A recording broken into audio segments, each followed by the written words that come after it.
Now that one is being joined by Gopher Gold, and Minnesotan Gopher Gold attaches himself to Ghost Strategy, and those two travel nearly in perfect harmony around the turn. Likewise for Zaffa, along with Zaffa being to the inside of Botany, and then Sarge's Sermon is only 5 lengths from a dawdling early pace. Ghost Strategy has to love this, not going quickly at all. It is Ghost Strategy, make that Ghost Strategy to the inside of Gopher Gold, about 2.5 clear from Zaffa, who is attempting to pull away from Botany, and the one still in last is Sarge's Sermon, trying to win 2 in a row from 6 out of it. And now off the far turn, Ghost Strategy has had wire-to-wire strategy since the gates popped. Gopher Gold's on the move to the outside. Right behind them is Zaffa. Then we come to Sarge's Sermon, sequestered to the inside of Botany, and they come charging down the Canterbury Park lawn. Up goes Gopher Gold at 3-2, and Gopher indeed goes for the gold. Between runners, Sarge's Sermon is finishing fast after the bad start, but not fast enough to get Gopher Gold. Sky You Ma, number 5, Sky You Ma.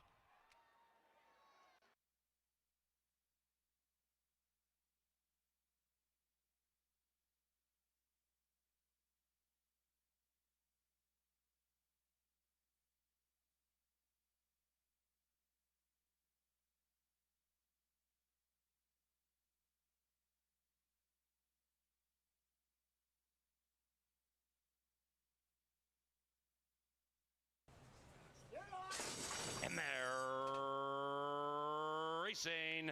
Lady Astrid on the outside pops out of the gate speedily, and so does Start Singing to the inside. And Start Singing, the 8-5 favorite, is whisking through on the inside in search of the lead, but that belongs to Yankee Agate. And Yankee Agate at 6-1 grabs the lead as they negotiate the turn. Lady Astrid made the start today and is close handy, 2 lengths from the front and about 5 clear from Kira Fever. After that, the white horse Merlin's Sister is last and 12 lengths from the front. Up the Canterbury Park barn side they stroll, and a Yankee Agate and Constantino Roman lead it by 1. From number 1, Start Singing, unseen in 9 months, but good to go. And Start Singing now is looking for the right note to the inside. Likewise for the bookender, Lady Astrid to the outside. They have Yankee Agate in a sandwich, but that 4 still leads. About 8 after that to Kira Fever, and still nothing from the white horse Merlin's Sister. Yankee Agate, Lady Astrid. Lady Astrid moves on the pace setter, and now Bridge Mahan takes the 1, Start Singing to the outside for the stretch drive, and these 3 are a mile clear from the rest. Lady Astrid on the grind. Yankee Agate tired. Outside of that, Start Singing, and they head for home, charging down the Canterbury Park dirt track. It is Start Singing. Lady Astrid very game, but not good enough to this stage to beat Start Singing. Start Singing from Lady Astrid. Start Singing to get the money, and number 1 is number 1 in race 2. Start Singing and rejoice if you had a win bet on number 1.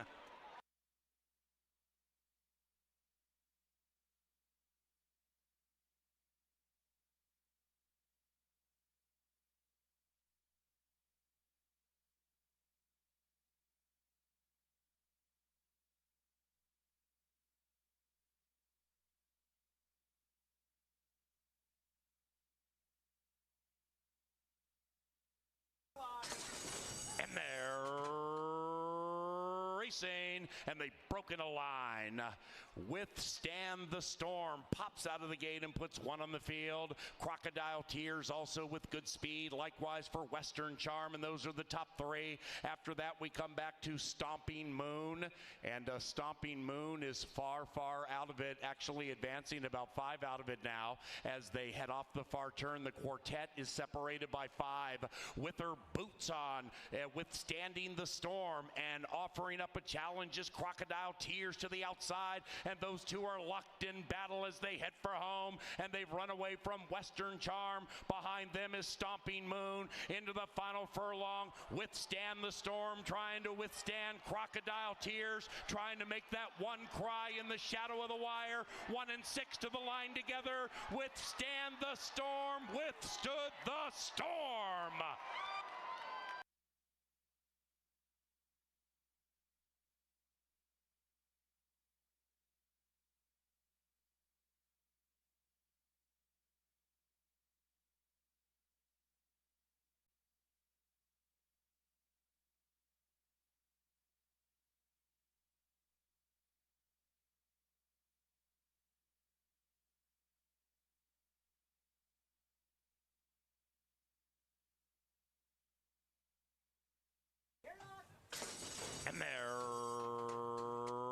racing.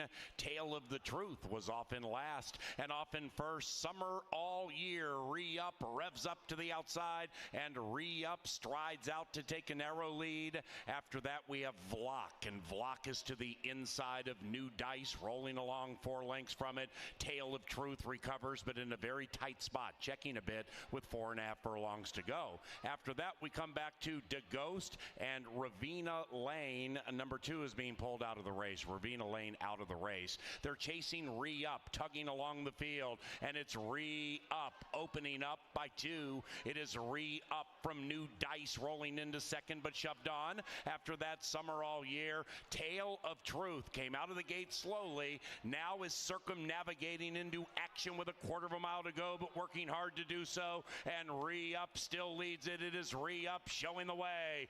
Vlock is 9 lengths from the lead. After that, DeGhost, and they're chasing Re-up, still leading it clearly. It is Re-up into the final furlong. Tale of Truth last out of the gate, trying to be first home. We're down to the bookenders, perhaps. Re-up now between them. New Dice. Re-up has taken them gate to wire.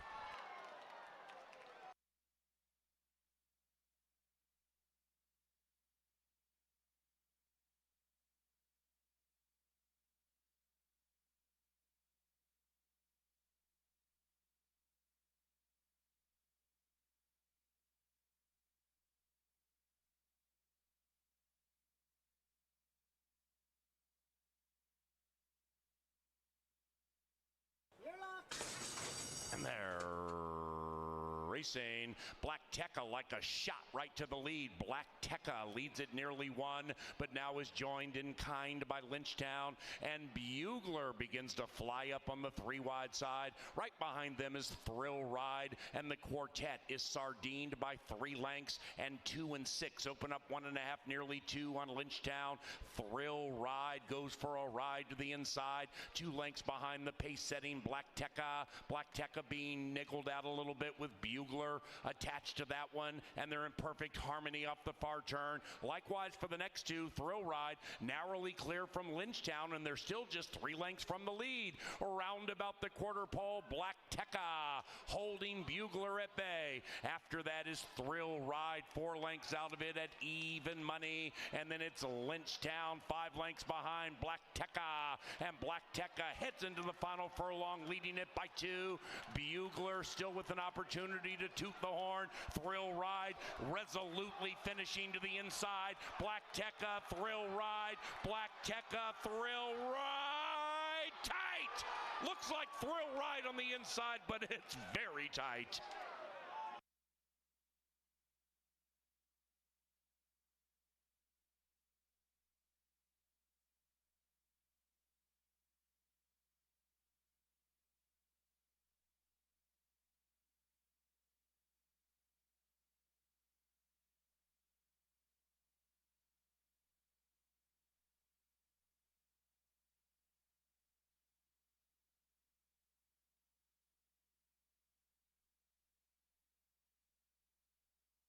Here they come, and they're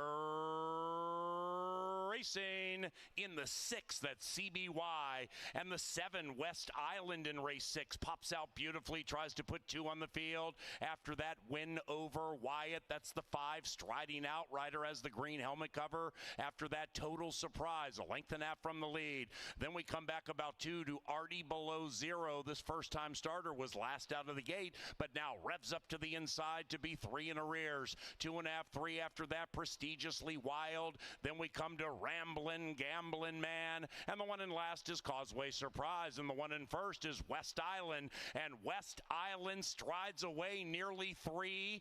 Artie Below Zero is struggling to put a chill over the field. After that, Win Over Wyatt wide between runners, Total Surprise, and the 7 West Island leads it by an ever-widening 5 as they head for home, and the one with West in the name is heading south down the Canterbury Park dirt track with an ever-commanding lead. Total Surprise is next, then we come to Artie Below Zero, but West Island is gone. West Island and Harry by about 8, Total Surprise, and Win Over Wyatt ran 3rd.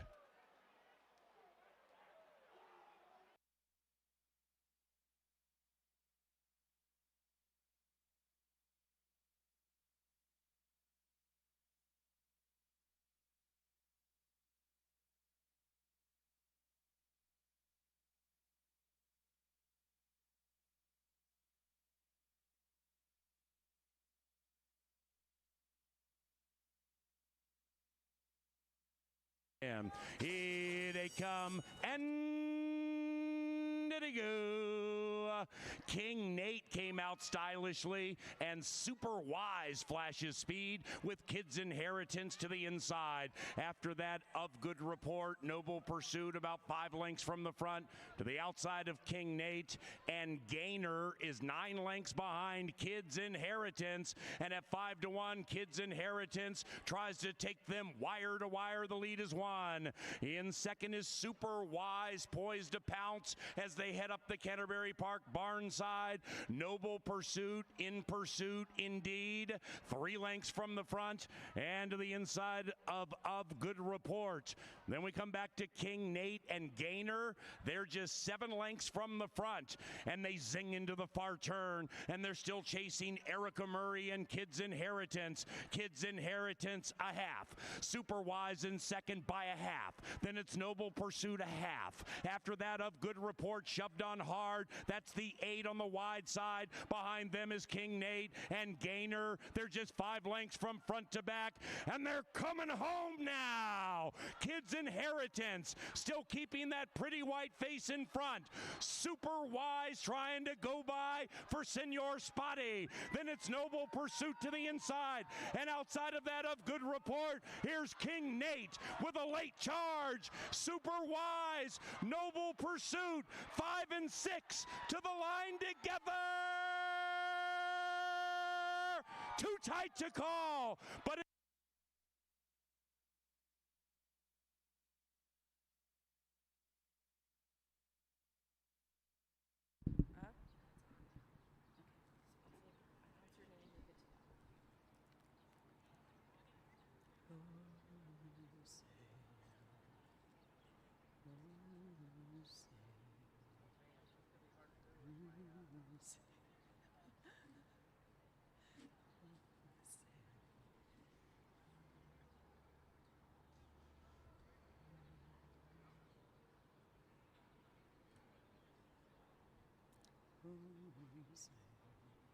Ladies and gentlemen, please rise as the lovely Susie Brown leads us in our national anthem.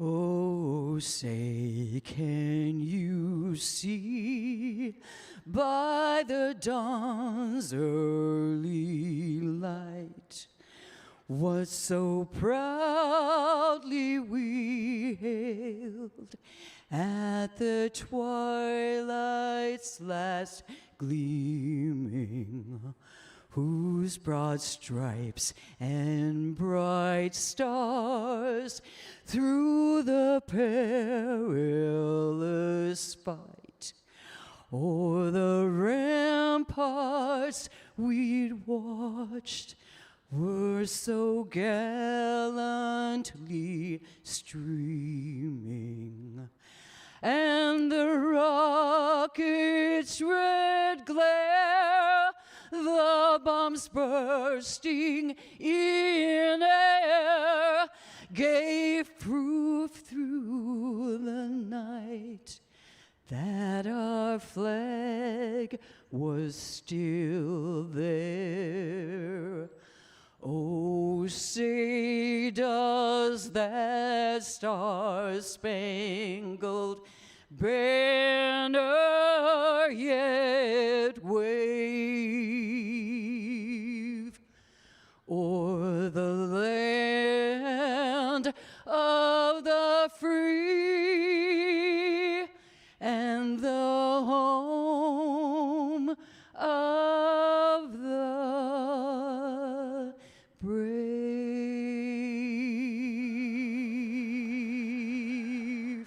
Thank you.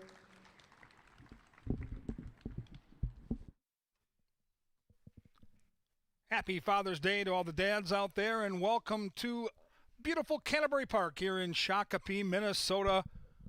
Under partly sunny skies, the main track is listed as good, and the turf? Indeed it is. If you open up your programs, we'll go over on the changes on this afternoon's card.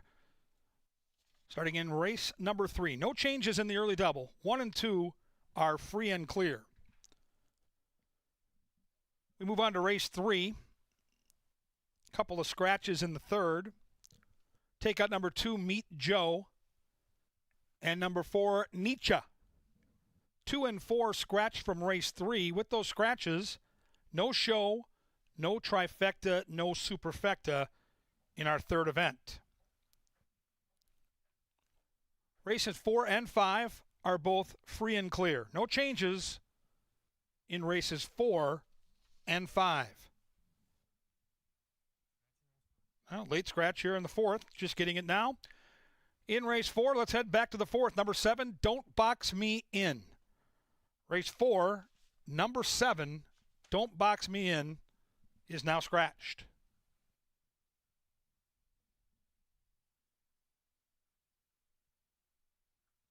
Onward we go to race 6. In race 6, we take out number 8, 9 Crowns. In race 6, scratch the 8, 9 Crowns.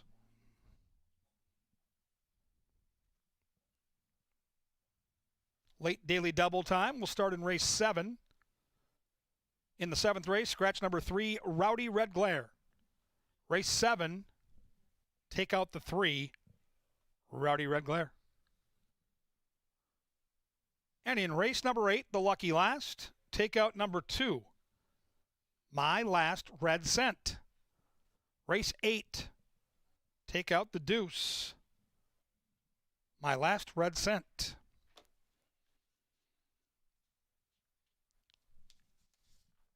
Father's Day racing kicks off a little after 1 o'clock. Up next, Mr. Jeff Madej and Miss Angela Herman take you through all the important activities today and moving forward here at Canterbury Park. Stay tuned.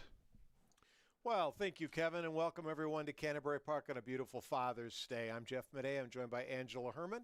Take a brief look at what's going on today and then into the week because it's Northern Stars Turf Festival week. But first, Angela, the matters at hand here, Father's Day and food trucks. What do you think? Father's Day and food trucks, and quite the lineup of food trucks that are out there. I mean, the two go hand in hand. We get a lot of families out here on Sundays, but especially on these big ones, Father's Day, and a lot of people come together for special occasions and all the extras that come along with it. But we've got a really good race car to go along with all these wonderful food trucks. Look at those food trucks out on the apron there. Unbelievable. You just line up, go one after one after one after one. Yeah, sample and if a you're a little dad, everything. just send the kids out there to get it for you. So, as I mentioned, it's Northern Stars Turf Festival week. And you know what? By the way, at this stage of life, Ange, now when I used to get a text from my daughter, it would be, I mean, I'd have to look in the checkbook, right? Because it was money. Today it was just Happy Father's Day. So that's fantastic. That's fantastic. Yeah, for is that me. a good life indicator for you? It's good for me, yes. Okay. Well, now that she's making more than I do, I should be texting her for money, I believe. I suppose you'd be entitled to that on this. It's your day. Could pay me back. So, as we said, Northern Stars Turf Festival tomorrow. 7 o'clock Central, the big podcast, the big one. HHH Racing Podcast with Howard Kravitz. You'll be joining him along with Jay Litza from the Star Tribune. He's the handicapper for the Strib. You're going to talk about the Northern Stars Turf Festival, 5 turf stakes, 1 dirt stake, a lot of money being given away, horses from Santa Anita, horses from Belmont, from Gulfstream. They're all converging here in Shakopee, running for big money. What a night of action. Right, and the lineup is right behind us. Thank you for TV being quick on the draw there. And you can see it ranges through the card. They're not just stacked on one end or the other. Everything starts in the second, well, as far as stakes action goes, in the Brooksfields Mile, all the way down to the Stallion Auction Stakes at the end of the day. That one's the one on the dirt. Everything you see here, turf racing. That'll encompass a pick 5. There's going to be a pick 3 in there. There's going to be a lot to delve into on Wednesday, so that podcast is going to give you a head start as to where you could begin formulating those wagers because there are a lot of options on Northern Stars Turf Festival. One of those is the new one, the 50-cent all-turf stakes pick 5. Races 2, 4, 6, 7, 8, I believe it would be. Right. 50-cent bet, 10% nation low takeout. That means you win, more money coming back to you. So that's a bet that's offered. Then also that $1 all-turf pick 3 that you mentioned with a 14% takeout. Races 6, 7, and 8. And, of course, we have what we're known for, that pick 4 to start things out, post-time pick 4, and then the late pick 5 as Right. well. Both Yeah, and that's the turf pick 3 races you see behind us. 4, 6, and 8 That will was close. You had 2 out of 3. If that was a swinger option, you would have got it, 2 out Jeffrey. of 3 is kind of what my pick 3 tickets usually end up looking like. Oh, so, boy. you know, Okay. perfect. Yeah. If that there- doesn't inspire your confidence to Well, bet, you know, what will? That's why I'm not part of the Steam team. I just kind of set you up and you guys pick the winners. I just write them down, and if I bet properly, I too would cash. We do have a great night ahead here, or afternoon ahead here, with some turf racing, some dirt racing. We had a little bit of rain, dust settled, I like to call it. So the turf course is in very good shape. It's firm. The main track right now, I believe, listed as good, but it'll be fast before long, would be my guess. Should be. Xavier Dave running today. That's a very talented racehorse. Really, there's some sneaky good horses running today. Anything you like just off the top of your head that we can take to the bank? Well, I do have my angle a little bit later, and that is Strawbella. But I'm interested to see because Vinny's a Canuck today. I'm a little interested to see him line up against the aforementioned animal. We do have some very talented minbreds in today, but it's one of the better betting days that I've seen in a while, or at least one that I'm interested in delving in on, especially the late pick 5. There's some favorites I'd like to beat through the sequence. They won't be easy, but I found that to be a little more viable today than the last couple days of handicapped, and I'm looking forward to it. And remember, that pick 5 is a 10% takeout wager every day, and that'll be the last 5 thoroughbred races of every card, which today begins in the 4th. Yeah, what a great set of betting options each and every day here at Canterbury. And we've noticed back to that all turf pick 3 next Wednesday that I think it can overpay because it's a dollar base. So you're cutting out some people's tickets because they want to put a lot of horses in. They realize the ticket's twice as much, so they get skinnier, which means I think there's more opportunity for those that can find long shots to increase that payoff. And that's at least been my experience with the $1 increment wager, and the fact that it's all turf is interesting. So I love it. Really good racing coming up on Wednesday, though. Jareth Loveberry is coming to town. Giroux will be in town. Horses from the Cox Barn, the Mike Maker Barn. Jonathan Thomas, his horses will be here. There's some Iowa shippers as well. Yeah. Something for everyone. It's a 5 o'clock first. So, things are looking good. We should probably head to today at the races with the other 2/3 of the Steam team downstairs. Join them in the paddock. Kevin Gork, Paul Allen. You, of course, you'll be in the studio. People can come and greet you in the paddock, slap you on the back. It's going to be great fun. Happy Father's Day, everyone. Today at the races up next.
A very happy Sunday to you, and happy Father's Day to everybody, all you dads, granddaddies, everybody who has come to the racetrack today on Father's Day. Happy Father's Day to Kevin Gorg. It's a beautiful Sunday to be a dad.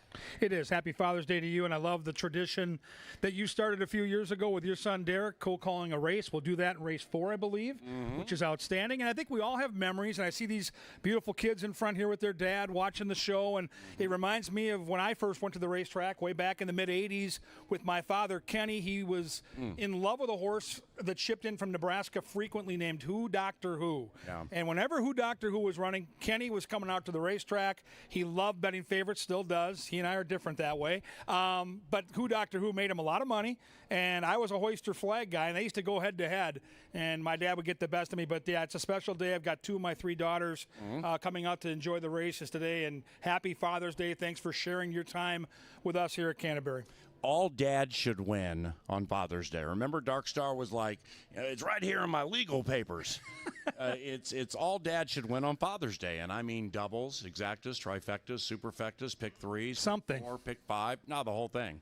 Everything? There should be one day a year that, like, you put your money into that machine, and it's almost guaranteed to come back exponentially greater for all dads today. Now, see, for you, now Kevin and I, we're here every single race day, okay? And we were in this spot yesterday, and there were 7 races to handicap, and Kevin Gorg picked 6 of the 7 winners.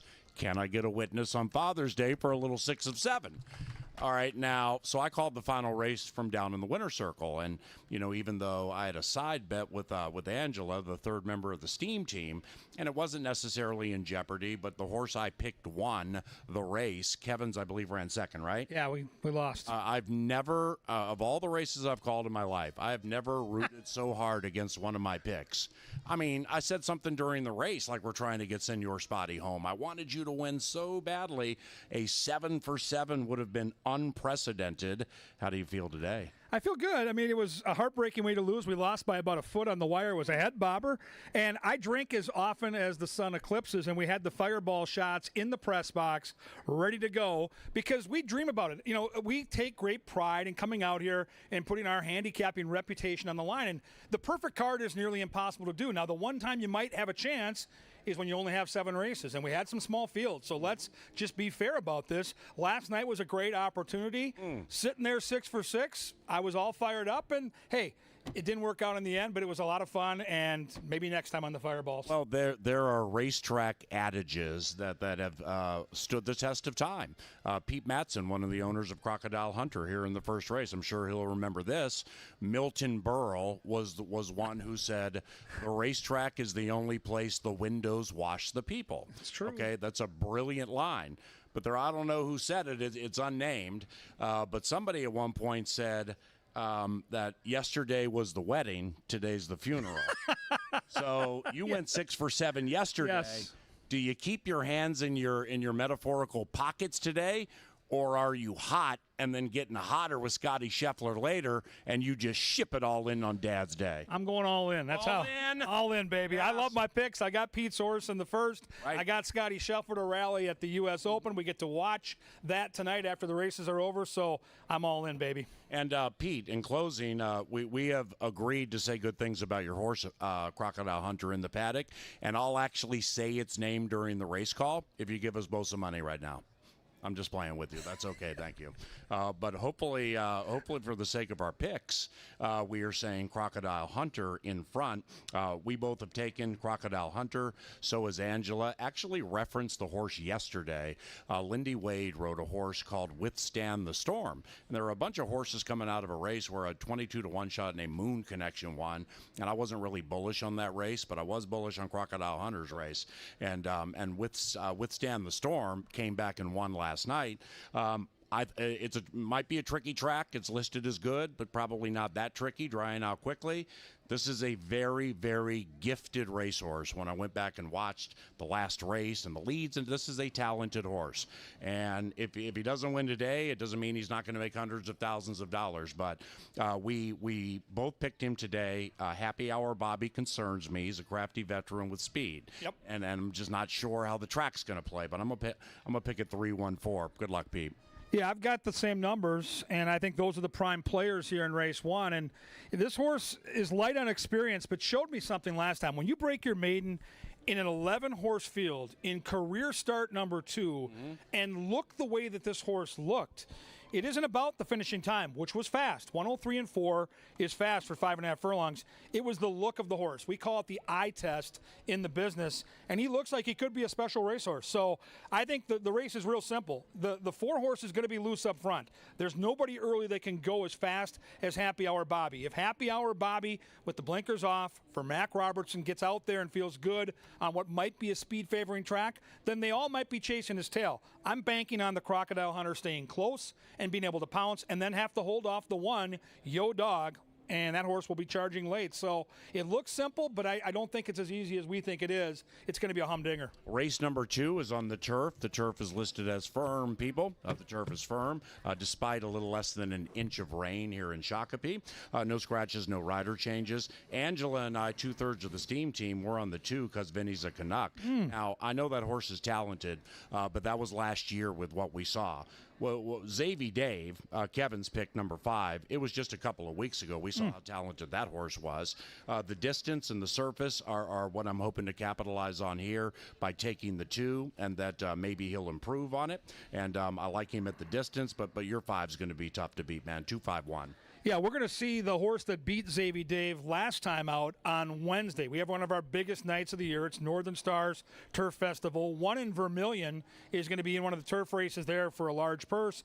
And I thought Xavier Dave ran a winning race last time, just came up a little bit short against a really nice California shipper. He's got good turf experience, and I think your 2 horse is an extremely talented horse. I'm just not sold on him being a turf horse. Yep. You got to trust Joel Burnt. He's the man. He's awesome, but I don't see enough turf form to draw me in there. Pete's horse here, Angel's Magic, could be a problem because, again, if Mr. Muldoon isn't fast enough to keep Angel's Magic honest early, 3 could be loose. And this turf has been very friendly to speed all season. I go 5, 4, and 3, but I would not do many tickets without having that 3 somewhere in the mix because speed's been good and we're only going 7 and a hook. And speaking of the number 3, race number 3 has a couple of scratches. They are numbers 2, Meet Joe, and number 4, Nietzsche. So we have no show, try, or superfecta wagering in this race. Now let's talk philosophy for a second, because like say the longest shot in this field would be what, 3-1, 7-2 maybe. Yeah. Now when you're playing that post time pick 4 with the nation low 10% takeout, do you find it pragmatic? First and foremost, do you love Unleash the Beast? Like, love the horse? I don't love the horse at Okay. all. I'm going 3 deep in a 4-horse field in my pick 4. It's wide open. See, that was the point. Because, like, I picked Bold Minister, but not enough to single Bold Minister. So when you see a smaller field like this, do you think the propensity is to single or use them all and not worry about it? Last night I used them all, and today I almost use them all again because I think when you have less than 5 horses in a race, it happens so infrequently that you can't bank on a traditional pace scenario. I think it's a wide open race where weird things tend to happen, and even though there's no crazy long shots, you're going to want to have coverage because I think the average gambler out there is going to look to single here thinking it's an easier race to win, when I think it's just the opposite. I literally think you could hit the all button here and never sweat it because I think a price can win it. I'm taking one of the horses that should be the 3rd or 4th choice. I like Unleash the Beast. I think he showed last time against better competition, even though he got beat by nearly 8 lengths, that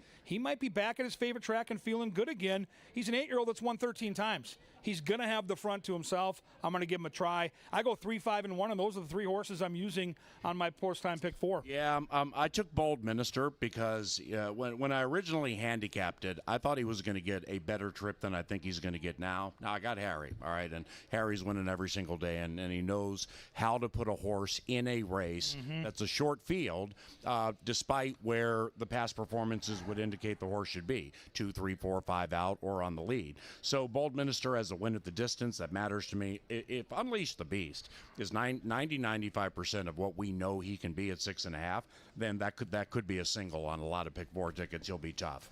We'll go to race number 4 now, and in the 4th race we head back to the turf course. Once again, the main track listed as good, and the turf course is firm. We scratch number 7, Don't Box box me in. So now here we have 7 battling. This is a really cool race. This is the race, by the way, my son Derek, who works here at Canterbury, as a Father's Day gift starting 6 years ago, we co-call a race together. So we do it down from the winner's circle. He's very frustrated right now because I just told him number 7, don't box me in, is scratched. And he spent all week learning to roll his R's for Constantino Roman. So he's not able to do that. He's a little frustrated. Hopefully he's not flustered. But we'll be down in the winner's circle for that. 215 for me, King of the Kids. You know, and King of the Kids is talented with 58,000 in earnings from just 8 starts, 57 grand last year. But nevertheless, I mean, trainer Joel Burnt's probably going to be the leading trainer again. Q knows his way around both surfaces. I like this horse. I feel like I should like King of the Kids more. Do you love this horse? I like him a lot. The layoff. Anytime you're touting a horse that hasn't been seen since September, there are going to be question marks. I mean, it's a Minnesota bred in against open company. I think he's the most talented horse in this field. Doesn't mean he's going to win. He's a horse that likes to come from far, far off the pace.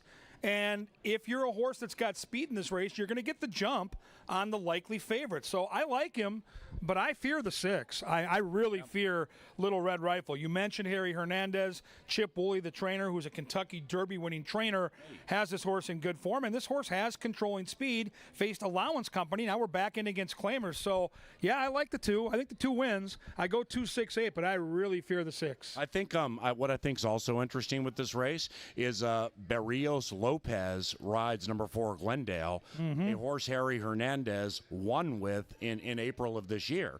And Harry jumps over to Benny Woolley's horse, where Barrios Lopez, I picked and bet on Little Red Rifle last time, and I felt I got a really, really good ride by the rider with those fractions. Just wasn't good enough. How do you read into that little flip-flop? I know we had a claim of Glendale, but still, I mean, Harry's not into giving up money. You know what I mean? No, this certainly was Harry's choice, and I get it. The horse has a little better credentials off that allowance race, but it's a tough call because they've run very similar turf figures. Yep. King of the Kids for me, like Kevin said, if I had the opportunity to own any of them in here, I might take King of the Kids, but Runaway Ready, the horse I took second, has made $81,000 over 13 starts. Also, depending on if it rains again, how wet the track is, Runaway Ready is I mean, he's bred like he was born in a swamp. I mean, he absolutely is bred up and down for wet tracks and already has a victory. So it's 215 for me, and we'll see where it goes from there. Race number 5, State Bred Maidens going 6 and a hook. 6.5 furlongs here in race number 5. And in the 5th race, KG, who do you like? I like the 6. I'm going back to Pete's horse here. You know, she looks like she's sitting on a win. The extra distance is a little concerning. 6.5 is not easy for speed horses. We've talked about this for years. Most sprinters will race at 5.5 or 6 furlongs. We at Canterbury run a lot of 6.5 furlong races. They tend to show the same amount of speed early, and then they find out in that final football field that it's hard to hang on. So I think this horse is loose on the front, and I think if you bet the horse, hang on for dear life, because I think both the 3 and the 5 will be right there in the stretch. I think it's going to be a great race. I would use all 3 in your horizontals. Yeah, I'm with you, and on the 6.5, and I think, honestly, Miss Molly Orbit is going to be even money, and I think the horse is going to be heavily favored in this race, and the early part of the race is super, super key at the 6.5 furlongs, because last race the horse went 22-1 for the opening quarter, 46 for the half at 5.5. That's relatively fair, even for state-bred Minnesotans. Now going 6.5, Chad now has ridden the filly one time. You know, people can get excited when they know they're on a live horse. If he's just able to throttle that thing down long enough to have something in the final football field, then I think this horse wins by at least 2 lengths. I really, really like this filly today. I'm going to take it 6-1-3 in race 5. Race number 6. Takes off at about 3:30 Cornfields time. Turf course listed as firm. Scratch number 8, 9 crowns. Cali Bally, 10-1 in the morning line. Taylor, Barrios Lopez. All 3 points of the steam team. If we were a triangle, Angela's at the top. She likes Cali Bally. I'm down on the left. Actually, it would be Kevin on the left. He likes Cali Bally. And me on the right. I like Cali Bally. You don't like it when that happens, do you? Well, we all handicap at different points of the week, and we handicap in isolation. We don't text. We don't talk. We come to the track, and we share ideas. And I'm feeling I'm puffing out my chest a little bit this morning. You make it sound like we're handicapping monks. Like we're in isolation. And my point is, we're not sharing ideas. Paul Charchian, it's weird. And finding 10-to-1s on these cards isn't exactly easy. And when 3 handicappers show up on a Sunday and they all have a great idea, wait till you hear what I got, and we all end up on the same 10-to-1, to me it just spells complete doom. And there's a lot of speed in the race, and we're probably all on the same speed angle. Yeah, it's a disaster. If you bet the 4 like me, just be prepared for a letdown because. You know what? It's going to be problematic. Look at this, man. He picked six of 7 on a Saturday, and now all of a sudden he's Stephen Christ. I go 4, 6, and 2. Understood that? Amen. 4, 6, and 2, and. Well, why'd you take the horse? Why'd you take the filly? I took her because she raced in New York against some much tougher competition. Yep. She's bred to handle the turf. Her sire, a good one for turf. Yep. And then all of a sudden, I've got this trainer, Cody Rosine, who just ran second in a glitzy stakes race at Belmont last week, put these workouts into the horse, and my head was spinning. I saw back-to-back 47 breezes, and I'm like, wait a minute. This is in New York. This is Shakopee. She's got blazing speed. She's bred to love the turf. I got 10-to-1, and it's Barry and Joni Butzo, who not only do I love, but like Pete Matson, they're always in the winner's circle. So I was literally counting my money on Father's Day thinking, I'm going to bet $50 to win. I'm going to get $500. And now it's the whole thing's gone to hell. Well, happy Father's Day, by the way. Yeah, thank you. Joining us. Thank you. Happy Father's Day, guys. This Father's Day that has gone to hell because all of a sudden Cali Bally can't win. I'll tell you this: with the scratch of 9 crowns did not hurt Cali Bally. I agree because there was Allotrope with speed on the inside, and there was 9 crowns with speed on the outside, and Rush into the Wire. The other Butzo can go. I mean that horse also has some early speed. I don't think she's as fast as the other Butzo horse, not a stablemate, but the other Butzo. So I think Cali Bally gets the lead. Triple hammerlock, top of the stretch. Go after that. And then you're on your own from there because every member of the Steam team has this. It's 4-2-6 for me. What was your top 3? I'm 4-2-6. 4-6-2. Race number 7, the penultimate. And scratch number 3, Rowdy Red Glare. I picked this one 4-7-2. I don't have the 1 in my top 3, and I probably made a mistake because 2/3 of the Steam team picked this horse on top. I like the 1 a lot. I'm going to go through my deep dive reasoning later in my power play video, but a couple angles here. Turf to dirt for Mac Robertson's pretty good, right? 24%, that's a good number. You'll go back to last year and look at the dirt races, specifically the most recent dirt race, which was late August. The horse that ran second is Chase the Chaos. That horse ran in the Preakness, so some really nice company there, and didn't run badly last time on the turf, showed some speed. They were going quick, had every right to fade. We get second-time Lasix. We get an inside post with some early lick. I think the horse has a chance to jump up and run a big race. No doubt. 4-horse is the horse to beat. In from Chicago. Vintage Joel Burnt running lines. This is the go day for sure. And then don't sleep on the 7 outside. Even though this horse has been a bit of a money burner, that horse is sooner or later going to get all the money. 1, 7, and 4 for me. And it's 4, 7, and 2 for me. The 8th race, the final live race this beautiful Father's Day at Canterbury Park. In the 8th race, we have 1 scratch. It is number 2, my last red cent. Race 8, scratch number 2. We finished the week on the firm turf course. I take number 6, Desert Glow. 6, 7, 3 for me. What about you, Senor Spotty? Well, I've got a lot of favorites in terms of owners out here, but my people with Extreme Racing have been really good to me. Yeah. Love their horses, love their cool lime green and purple silks. I like Morg's World here. Morg's World looks like another horse that's sitting on some wins this year. Last year, 11 starts, 1 win, 5 seconds. Just looks like a horse that maybe need to grow up a little bit. Now she's 4. Now she's got some good workouts. We've got Mac Robertson taking care of her. We've got a speed-filled race and a deep closer that's going to love those speed horses churning early. And I think Morg's World makes it her world in the last. I go 7, 3 and 6. We have a bevy of food trucks here at Canterbury today, so take advantage of that. Some quality culinary. We are back racing after today, Wednesday, for the Turf Festival. That's going to be a wonderful, wonderful day of racing at 5 o'clock. The Marshall Tucker Band is performing here maybe next Friday. It's one of the next 2 Fridays, CanterburyPark.com. And we also have more dog racing on the horizon. So go to CanterburyPark.com and learn about what your favorite racetrack is doing, and stop by and say hello to us whenever you get the opportunity. Happy Father's Day, everybody. For Kevin Gorg, I'm Paul Allen. Happy Sunday and good luck. Thank you. 8.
The first race field is on track for Father's Day. We're 6 minutes away from the start of racing today, and your 6-5 favorite in the first is Crocodile Hunter. Win, play, show, exacta, trifecta, superfecta, pick 4, and daily double wagering all available in the first. Our main track is good to start, and the turf course is firm. We have 6 minutes until the first.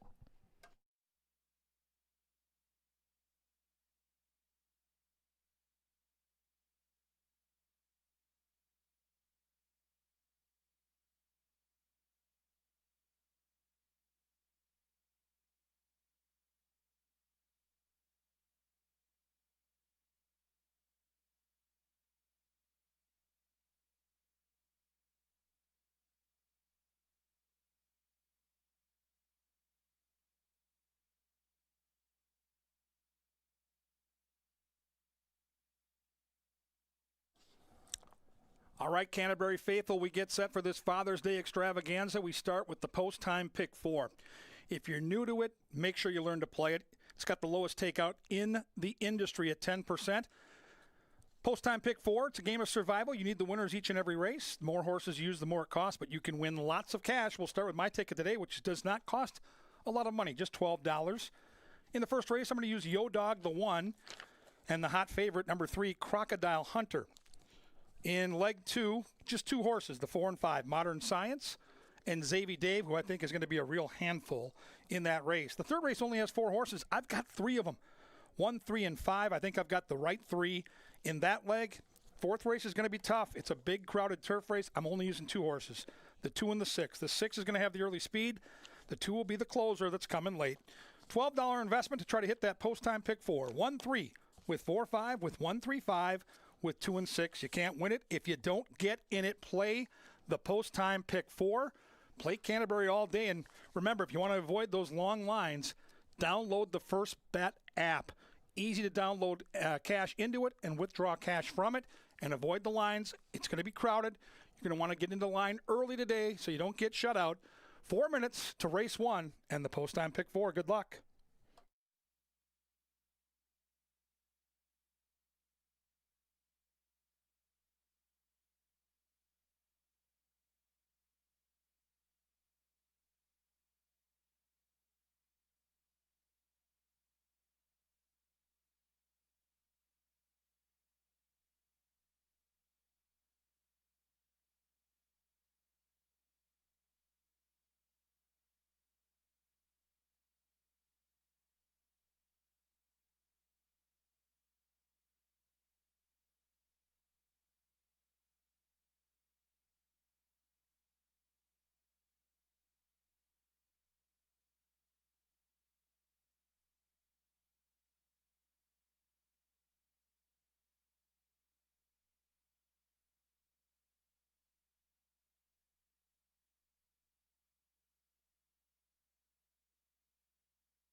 And the horses are arriving at the starting gate for the first on Father's Day.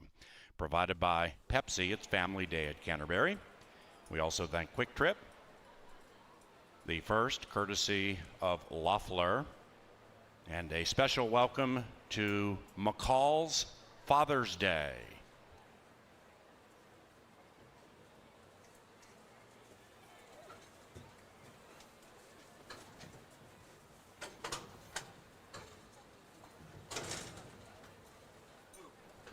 Crocodile Hunter is 7-5 and will be our first favorite. A cast of 6 beginning Father's Day festivities at Canterbury Park and CanterburyPark.com.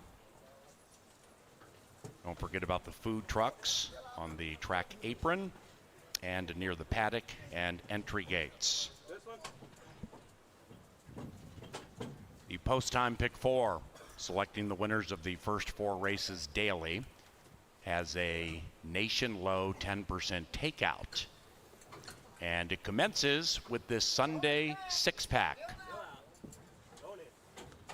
Welcome to the show. And they're racing. Crocodile Hunter was off a beat, maybe a beat and a half slowly, and is about 4 lengths from the front. Happy Hour Bobby got the jump on the field, and Happy Hour Bobby is very fast. Now Crocodile Hunter from 5th, 4th, 3rd, 2nd, right to the lead. Crocodile Hunter, with a wonderful, wonderful move, has grabbed the lead into the far turn, and that forces Eduardo Gallardo and Happy Hour Bobby to try to keep up with him. The riders working hard on the 4 midway through the turn. Behind them, Yo Dog. After that, Eyes Flying By. Then we come to Heavenly Gazebo and Quarantena Bambino. Crocodile Hunter, Happy Hour Bobby, and Yo Dog. Crocodile Hunter the inside. Happy Hour Bobby came to run today. Yo Dog is the one closest to the grandstand, and Crocodile Hunter is stopping, and up goes Happy Hour Bobby. Now he has to deal with Yo Dog, Yo Dog, Yo Dog!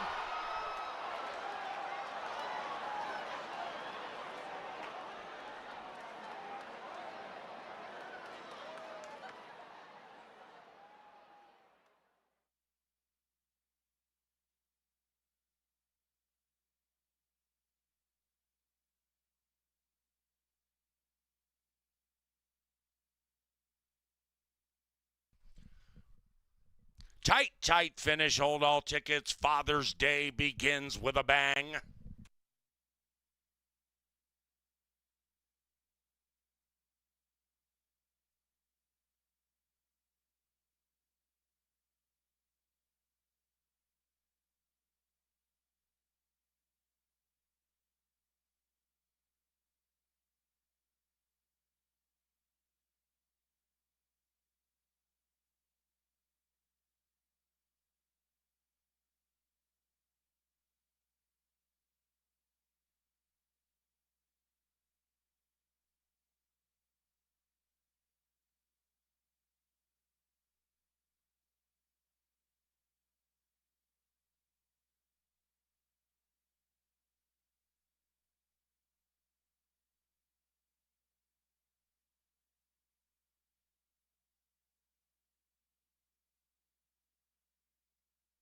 We have an answer. Result of the photo shows the winner is number 1. Yo Dog. 1436. We thank Apple Autos, Ashley Home Store, Continental Diamond, Jim Beam, and Kim Crawford Wines for 2023 sponsorship. 1436, still unofficial.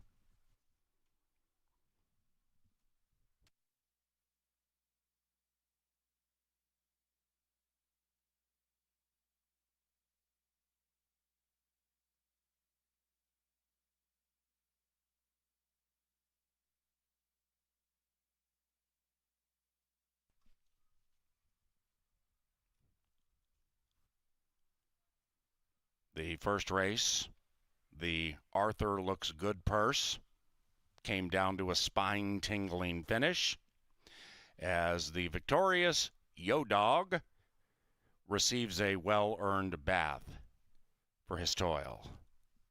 The first is official. 8:30 for the exacta trifecta, $5 and small change. First 10-cent superfecta, $2.14. The second race is on a turf course listed as firm. The turf is firm, people. The turf is firm. No scratches, no rider changes. That second race, about 22 minutes from now. Think Minnesota Realty is Canterbury's partner for real estate. ThinkMinnesota.com for more information. The second race, provided by Apple Autos, the official vehicle supplier for this racetrack. Apple Ford Shakopee, Apple Used Autos, and other assorted dealerships, Apple Autos, with us for multiple decades, for which we thank you. The first on Father's Day to the winner's enclosure, Yo Dog and Carlos Ulloa. Yo Dog is owned by Bob Lothenbach and Lothenbach Stables, and the winning trainer, Joe Burnt. Yo Dog, a 4-year-old bay son of Go Zapper out of Nobody's Fault, bred in Minnesota by Lothenbach Stables. Father's Day and food trucks today at Canterbury. A variety of cuisines, including barbecue, Asian, Mexican, and more. Happy Father's Day from all of us here at Canterbury Park.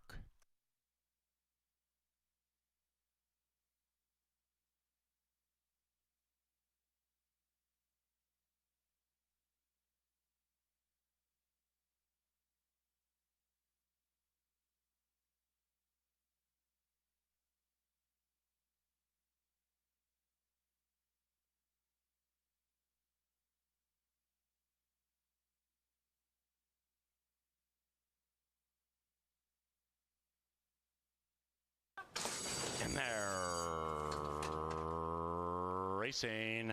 Crocodile Hunter was off a beat, maybe a beat and a half slowly, and is about 4 lengths from the front. Happy Hour Bobby got the jump on the field, and Happy Hour Bobby is very fast. Now Crocodile Hunter from 5th, 4th, 3rd, 2nd, right to the lead.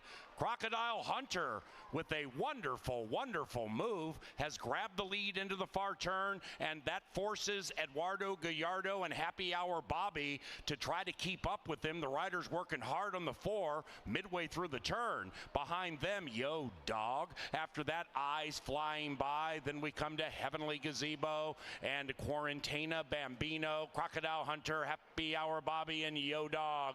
Crocodile Hunter the inside. Happy Hour Bobby came to run today. Yo Dog is the one closest to the grandstand, and Crocodile Hunter is stopping, and up goes Happy Hour Bobby. Now he has to deal with Yo Dog. Yo Dog. Yo Dog.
Welcome out to the paddock. We get set for the second half of the double. Yo Dog comes from off the pace and gets the money right on the wire. A scintillating finish in race one, and you can see it's a typical Father's Day at the track. This is where you want to be, but we're not alone out here. We got a big crowd, so make those bets early. Get those food lines going early, and as I said earlier, if you can download that First Bet app, it makes it so much easier for you to avoid those lines. Here in race two, we've got that firm turf course. Took a little moisture, which we probably needed in the early morning, and boy, we got a humdinger here. Five horses, all with a legitimate chance to win. Look at the betting board. There's no goofy long shot here because they all have credentials. We'll start with number one, the speedy Mr. Muldoon for Extreme Racing. Mac Robertson gets the training assignment here. He's one of our all-time best. His rider is Reyes, and boy, the horse has a double handler and looks spectacular. Mac going to give this horse a little extra look here in the paddock. Gorgeous looking horse. Speed from an advantageous inside post. Number two is well fancied by Paul Allen and Angela Herman, 2/3 of the Steam team. This is a strong-looking version of "'Cause Vinny's a Canuck." Quinones gets the call for Joel Burnt. And boy, Joel Burnt just keeps rolling along. He got the win in race number one. He'll look to sweep the double. Not a lot of early speed, but there's a race here that should have an honest pace, and this horse should be motoring home like Yo Dog did in the first. Look for this horse to make some late noise in the stretch. If you like early speed, you're going to love number three. His name is Angel's Magic. Chad Lindsay gets the call for David Van Winkle. 8 tries on the Canterbury turf, 5 for 8 in the top 3 placings, and he can flat out fly. He led by 6 halfway through last time out, ended up winning by nearly 5 lengths. He is going to be calling the shots. If you want to cash, you better catch Angel's Magic, who's on the board at a nice price, too, 3-1. Number 4 is Modern Science. This is an Irish horse. Another Joel Burnt charge here. Lindy Wade gets the call, has been knocking at the door, and look where this horse has raced. Saratoga, Churchill Downs, Gulfstream Park.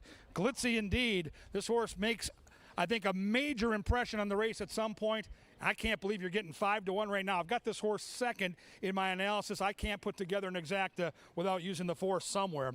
My top pick, though, is the 5. I like Zavy Day for Mac Robertson. Eduardo Gallardo, the pilot. Man, this horse ran too good to lose last time. 1 in Vermilion, shipped in from California and got the money, but this horse did all the dirty work, has good turf figures, and looks the picture down here in the paddock. Love the muscle, love the way this horse is ready to rumble, so it should be fun here. 7.5 furlongs on the grass, only 5 to pick from, but all 5 can win. Who do you like? Get your bets in now. It's race number 2. It's back on the turf we go. It's coming up, and it's coming at you next.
Sir Leonard Dykert.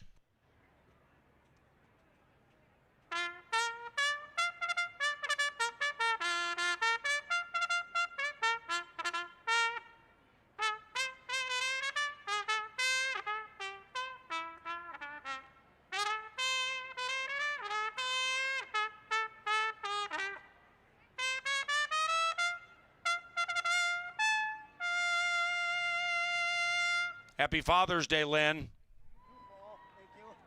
Second race off to a turf course listed as firm. The rail is at 20 feet. There are no scratches.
Happy Father's Day, everybody. We're down in the winner's circle to have a round of trivia. Now I have my contestant here to my left. Tell me, what's your name and what qualifies you for Dad Trivia? My name's Mark. I'm from Elk River, and I'm a TV trivia specialist. Oh, wow. Okay, TV trivia will definitely help you. And are you, in fact, a dad? Oh, I'm sorry. Sorry about that. What was the question? Are you, in fact, a dad? Are you a dad? Yes, I am. Okay, well, that qualifies you. Let's turn around and look at the board and take a look at the question that we have for today. The question's not on there, but that's the dad. Now, what is the name of this dad shown from the popular TV show Modern Family? Is this Homer Simpson, Gomez Adams, Danny Tanner, or Phil Dunphy? If you guys know it out there, you can feel free to help him out. I know it's D, Phil Dunphy. Okay, he doesn't need your help. It's Phil Dunphy, is it? It is! Congratulations! And you win a daily double pack. Hopefully no more whaps in the head either, but enjoy the daily double pack and the rest of your day. Now, you have quite a wealth of knowledge. Do you have knowledge of the winner of the next? Yes, I got money on number 1. Okay, number 1, going for ones in the double. Congratulations. Enjoy that daily double pack and the rest of your Father's Day. Great, thank you. Well, that's how Dad Trivia has gone today. If you want to bet the second, you have 5 minutes to do so.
Ladies and gentlemen, on the big screen and TV monitors, a very happy birthday to our starter, Darren Hall, who likes these moments so much he opted to hide behind the starting gate. The birthday wishes, Darren, are from the gate crew and your wife, Melanie. For those of you here at Canterbury, it is interesting to note that Darren was a Utah State champion chariot driver in 1967 and also in 1982, California State champion team penner. Happy birthday, Darren, from your friends here at Canterbury Park. They're at the gate. It's post time.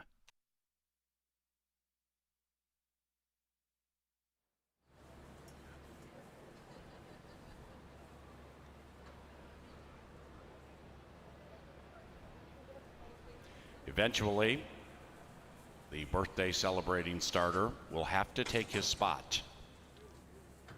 Reluctantly, he walks in front of the gate as the 5 load. You hear the gate crew with some hey, yay, yay, because the birthday starter was just on the big screen. 2 back, the Irish in. Now, Xavier Dave. Here they come. And they're racing. And of course, it was a perfect start. Xavier Dave with good early speed, Mr. Muldoon with speed, and Angel's Magic splits those runners and runs away by 2. Angel's Magic putting the pedal to the metal, taking a 2-length lead and making it 4, and making it 5, and making it 6. With about 5.5 furlongs to go, that's Angel's Magic looking to disappear. After that, Mr. Muldoon, and Mr. Muldoon is 1 length clear from Xavier Dave. After that, Cuz Vinny's a Canuck to the inside of the Irish Modern Science, and they're now 13 lengths behind Angel's Magic, who continues to tear away at 4.5 to 1. And Angel's Magic has a lead of right around 9, 10, or 11 lengths, and they're off the far turn. And it's Angel's Magic and Chad Lindsay continuing to go sole alone in front. Now Xavier Dave flashes out of the crowd to take second. Mr. Muldoon is shoved on. After that, we have the Burnt Runners, Modern Science second last, and Cuz Vinny's a Canuck might be saying uncle to Angel's Magic, whose lead is diminishing, and now Angel's Magic drifts out to the center of the track with an ever-diminishing lead. Here comes Xavier Dave, and there goes Xavier Dave right into the winner's circle, 5-3-4 in race 2.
Number 5, Xavier Dave, impressively, 5-3-4-2 in race number 2.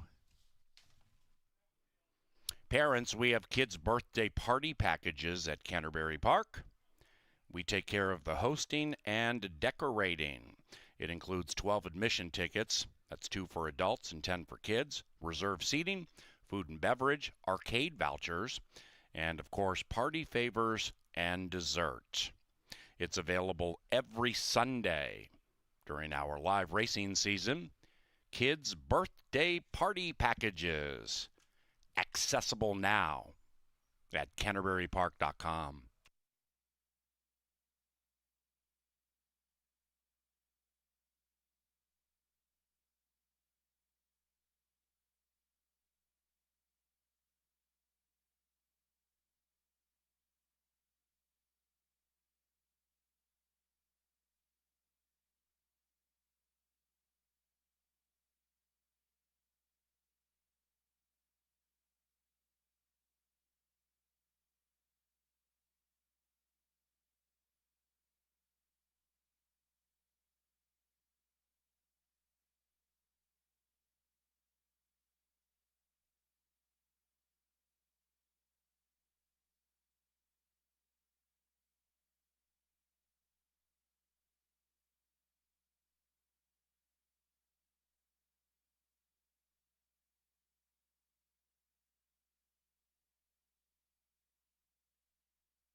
Race number 2, the Commando Kate purse is official. $650 for the exacta, $675 for the try, and $640 for the double. To the third race, and back to a fast main track. Scratch numbers 2, Meet Joe, and 4, Nietzsche. No show, trifecta, or superfecta wagering with race number 3.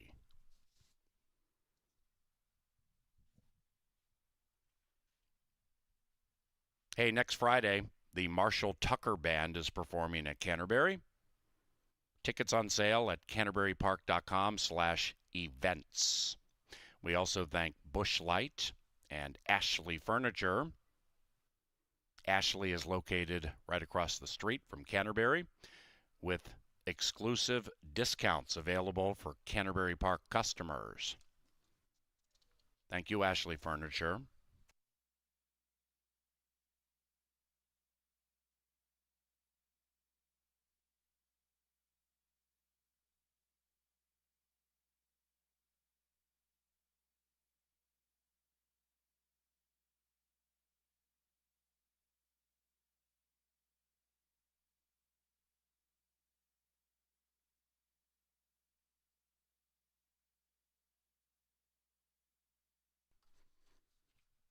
The winner is quite the nice racehorse. 3 victories in his career with earnings at well over $100,000. He scores for the first time in 2023 from just his second start. And into the winner's enclosure comes the talented Xavier Dave and Eduardo Gallardo. Linda Bush is the winning owner. Mac Robertson, the winning trainer. Xavier Dave is a 4-year-old brown colt by Temple City from the Officer Mare, our Swede Mary B. Foaled in Minnesota by the late Warren Bush.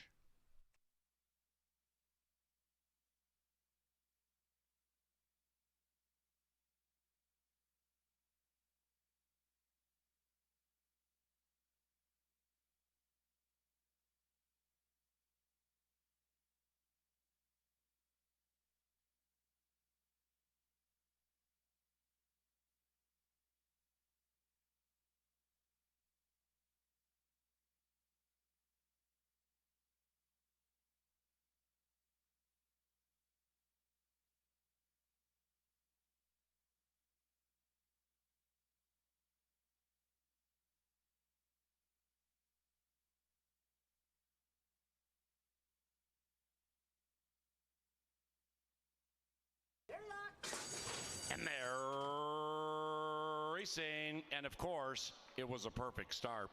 Xavier Dave with good early speed, Mr. Muldoon with speed, and Angel's Magic splits those runners and runs away by 2. Angel's Magic putting the pedal to the metal, taking a 2-length lead and making it 4, and making it 5, and making it 6. With about 5.5 furlongs to go, that's Angel's Magic looking to disappear. After that, Mr. Muldoon, and Mr. Muldoon is 1 length clear from Xavier Dave. After that, Cuz Vinny's a Canuck to the inside of the Irish Modern Science, and they're now 13 lengths behind Angel's Magic, who continues to tear away at 4.5 to 1. And Angel's Magic has a lead of right around 9, 10, or 11 lengths, and they're off the far turn, and it's Angel's Magic and Chad Lindsay continuing to go sole alone in front. Now Xavier Dave flashes out of the crowd to take second. Mr. Muldoon is shoved on. After that, we have the Burnt Runners, Modern Science second last, and Cuz Vinny's a Canuck might be saying uncle to Angel's Magic, whose lead is diminishing, and now Angel's Magic drifts out to the center of the track with an ever-diminishing lead. Here comes Xavier Dave, and there goes Xavier Dave right into the winner's circle, 5-3-4 in race 2.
Number 5, Zavy Dave, impressively.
Couple of nice finishes to start things off, and Xavier Dave wins the second. Now we'll go back to the dirt course for race number 3, and we do have a couple of scratches out of here, so some pools will change. Please take out the 2 Meet Joe and scratch the 4 Nitschke, and so we're left with 4 going 6.5 furlongs. No show, no try, no super, and the rail horse is Bold Minister. Bold Minister has won 2 of his 3 lifetime races on Canterbury dirt. Obviously likes it quite a bit up here, and he made a splash when he first came up from Oaklawn Park last year. Bold Minister did those winning races on the front end, and since that time hasn't shown that speed as consistently. Now he did in November at Delta Downs, and he almost took that field most of the way.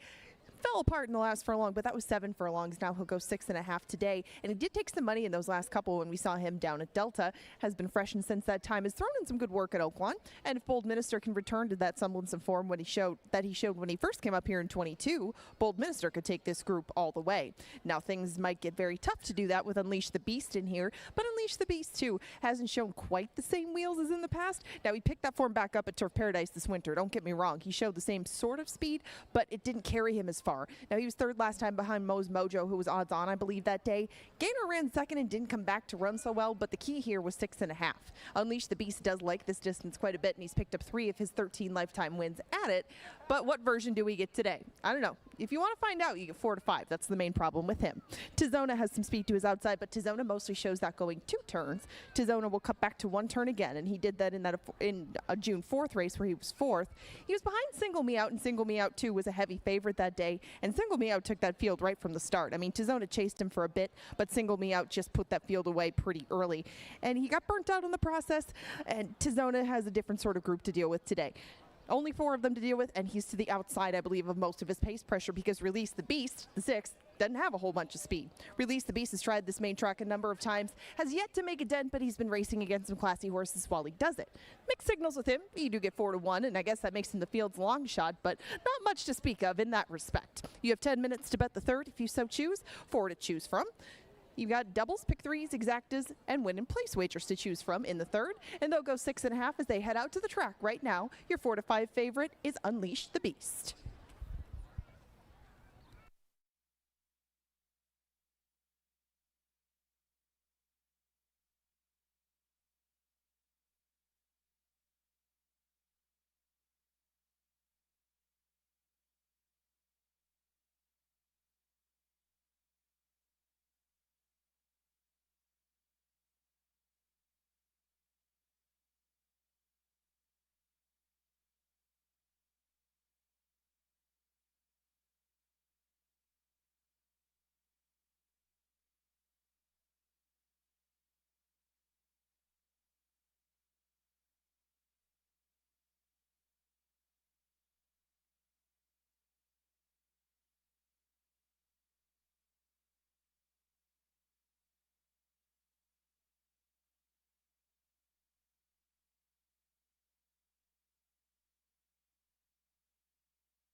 The incomparable stylings of Sir Leonard Dykert. Here is the quartet for race number 3. Scratch numbers 2 and 4. Race time 7 minutes from now.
Hey, on TV monitors and the big screen, what's going on, boys and girls? Those are our Culver's Canterbury Kids this Sunday.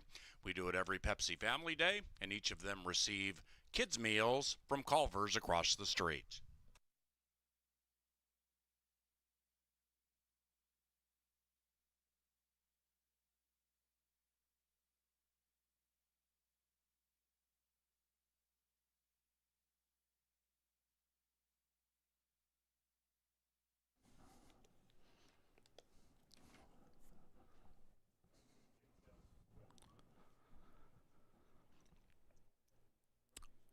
Welcome upstairs to the press box as we get set for another day of trying to score on the power play. Today it's race 7.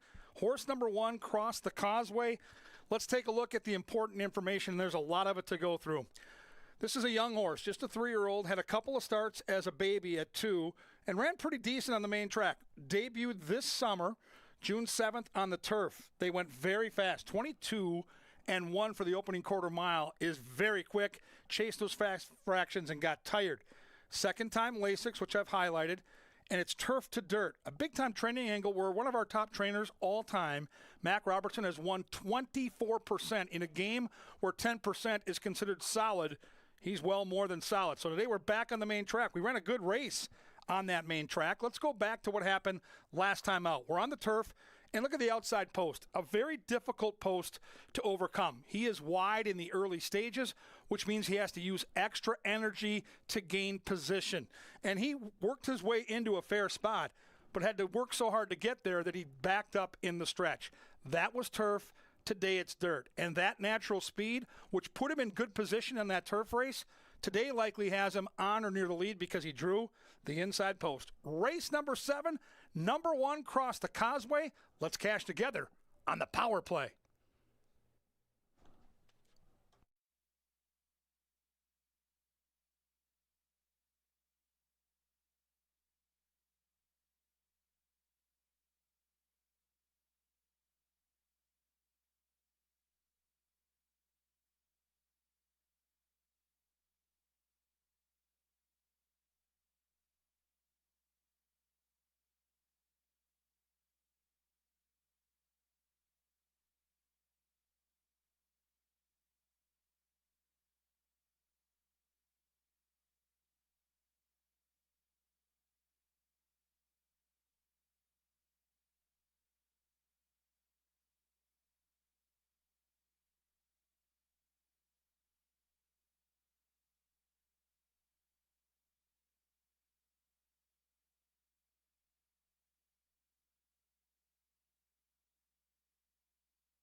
And the horses are approaching the starting gate.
And the horses have reached the starting gate. It's post time for the third Father's Day at CBY.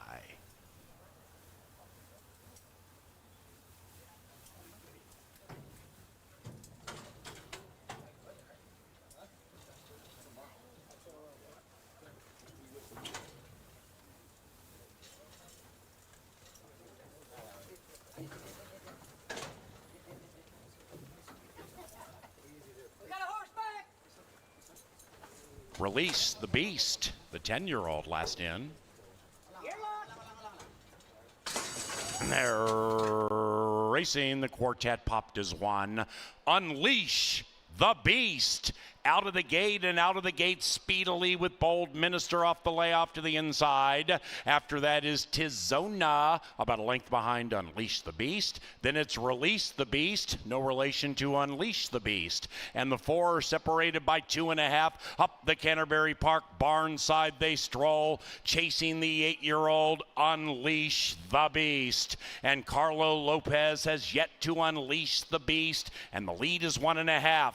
Tizona lay second, Bold Minister lay third. After that, Release the Beast, the 10-year-old, is about 6 lengths behind the fellow veteran and 8-year-old Unleash the Beast, and he's striding away by 2. Unleash the Beast, meaning business today on Father's Day. After that, Tizona. Then we come to Bold Minister, and not today for Release the Beast. And now, Carlo Lopez opts to Unleash the Beast and does so with a 5-length lead. It's an ever-widening lead. Bold Minister and Tizona battling for the minors. Behold, Unleash the Beast, making his father, American Lion, proud on Father's Day.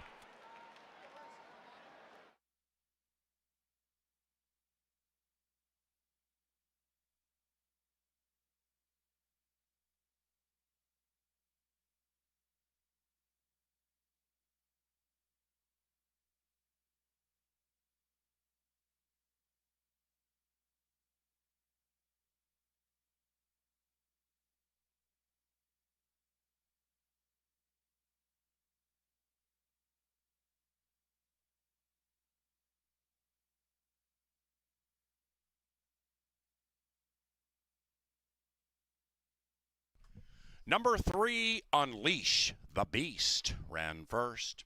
3.516 in 116.97. Results are unofficial. Please hold all tickets.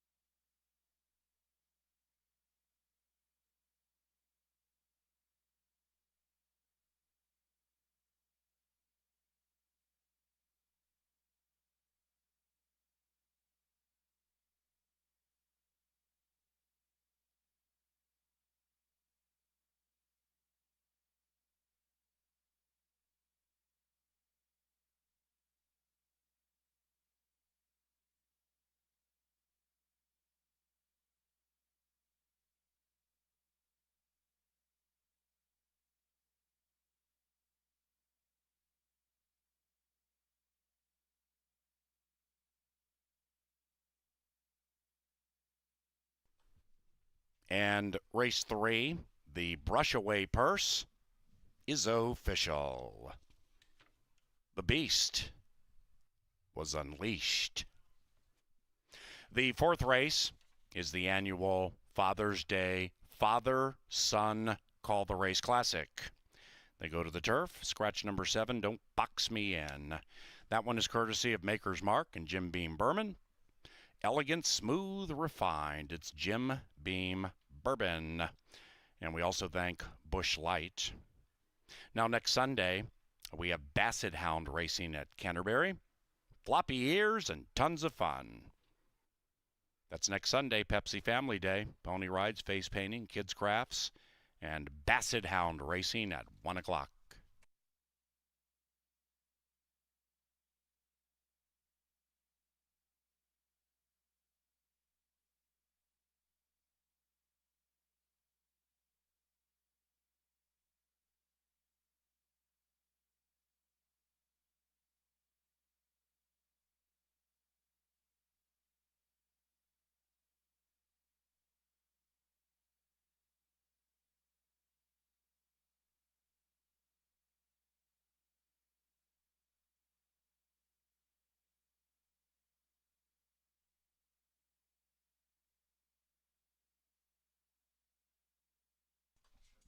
Now entering the winner's circle, Unleash the Beast and Carlo Lopez.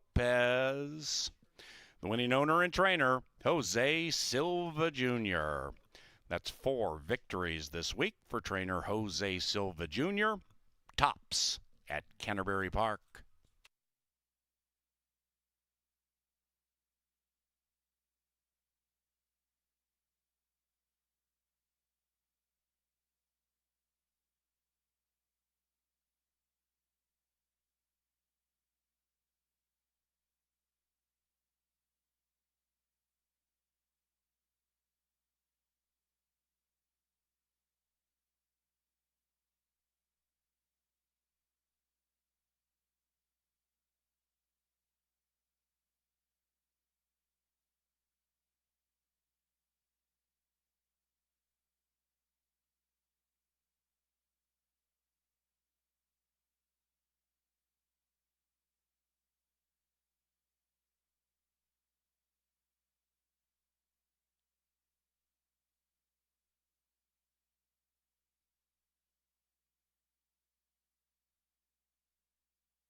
And they're racing. The quartet popped as one. Unleash the Beast. Out of the gate and out of the gate speedily with Bold Minister off the layoff to the inside. After that is Tizona, about a length behind Unleash the Beast. Then it's Release the Beast, no relation to Unleash the Beast. And the 4 are separated by 2.5. Up the Canterbury Park barn side they stroll, chasing the 8-year-old Unleash the Beast. And Carlo Lopez has yet to unleash the Beast, and the lead is 1.5. Tizona lay second, Bold Minister lay third. After that, Release the Beast, the 10-year-old, is about 6 lengths behind the fellow veteran and 8-year-old Unleash the Beast, and he's striding away by 2. Unleash the Beast, meaning business today on Father's Day. After that, Tizona. Then we come to Bold Minister, and not today for Release the Beast. And now, Carlo Lopez opts to unleash the Beast and does so with a 5-length lead. It's an ever-widening lead. Bold Minister and Tizona battling for the minors. Behold, Unleash the Beast, making his father, American Lion, proud on Father's Day.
rejoicing. The quarter.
When the Battle of the Beast, Unleash the Beast comes home in front and does so at a very low price. 1 to 2, oh well. We'll move on to the fourth, and we're going to start the pick 5 and end the post time pick 4 in this upcoming fourth race, and we'll do so on the turf. Take out the main track only entrant, Don't Box Me In. We're still left with 7 and Runaway Ready on the inside. Runaway Ready is going to go to the turf course for the first time since last August. We saw him make his debut this season on 6.5 on the dirt. He didn't really pick up his feet that day behind Mongolian Bee, but did take some support in the process. He's raced on the turf once, and it went pretty well in that August race, that aforementioned second behind That's Not Funny. That's Not Funny is quite tough over this turf course, but Runaway Ready has to pick up his feet from that last performance. Like I said, not sure if today is the day. I might give him another one. He's a big dude, and races get him into good shape. King of the Kids is going to be a selection that's very popular. He's even money right now. He's my top choice, Jay's, everybody else, it would seem. And King of the Kids finally gets to get on the turf this year. He was scratched in a race that came off the grass. And, you know, you don't often hear Joel say much, but he was very, very excited to see King of the Kids at the turf course, was not pleased when it came off the grass that day. Mother Nature had other plans, but I guess this horse was telling him in a few equine ways that he was ready to roll, and he's even money again, taking a lot of support to pick up his third win on our grass. Public opinion is coming off a layoff himself, but not a very long one. He hasn't raced since April.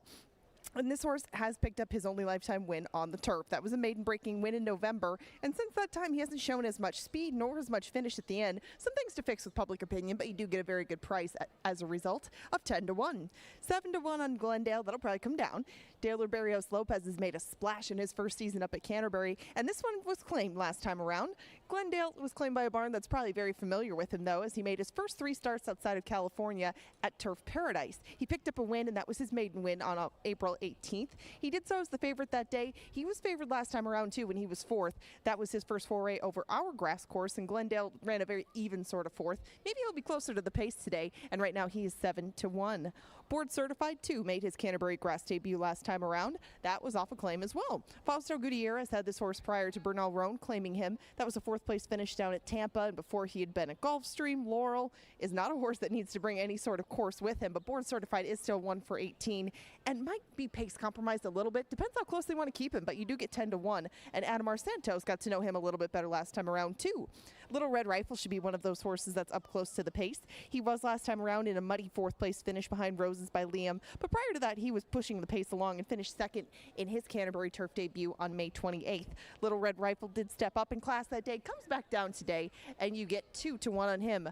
Schmooze on the outside is probably going to be one of the pace markers himself, you would think, and Schmooze, again, he scratched the 7, is going to move over and stretch out in distance. Some changes in order for him, and Erica Murray and he should not be too far out of it at any point, with Schmooze sitting on the board at 7 to 1. Remember, this is the kickoff of the 10% takeout, 50-cent pick 5. Good luck in closing out the post time pick 4. You have 9 minutes to compose tickets. Kevin's going to give you a jumping off point of sorts, and he's up in the studio to talk pick 5 next.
Ladies and gentlemen, the best bugler in the country, here is Sir Leonard Dykert.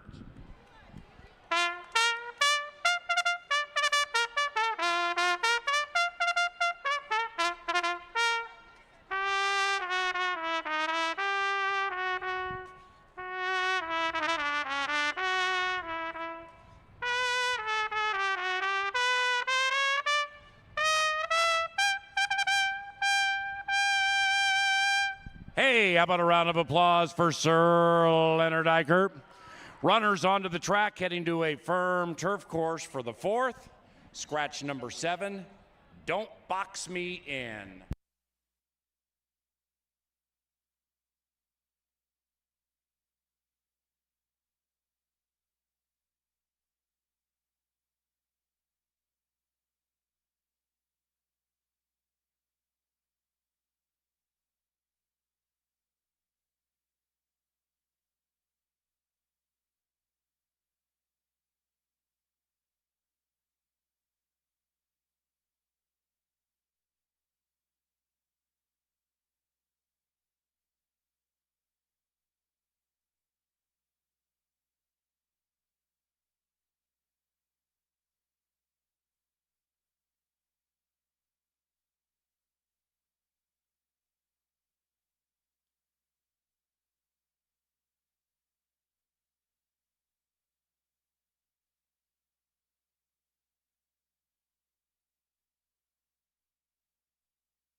Okay, race fans, time for that 10% takeout pick 5. We're alive in the pick 4. We're going to keep the same horses here, 2 and 6.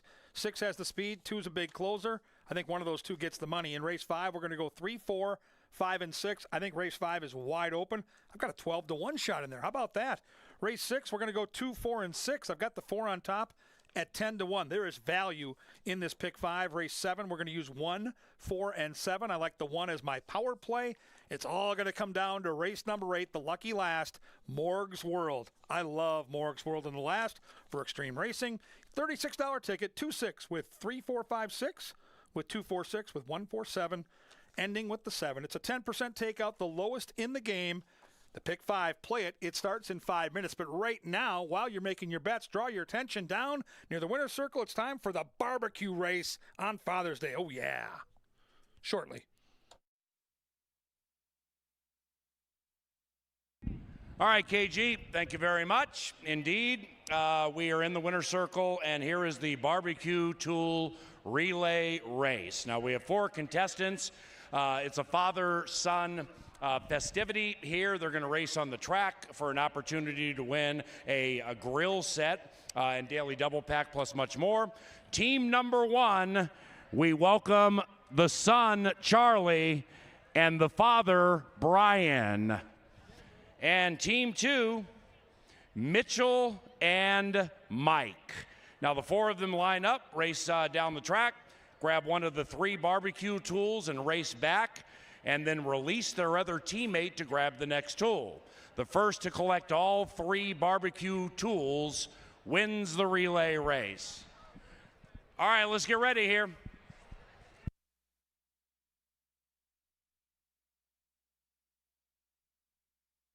All righty, this is going to take place in the winner's circle.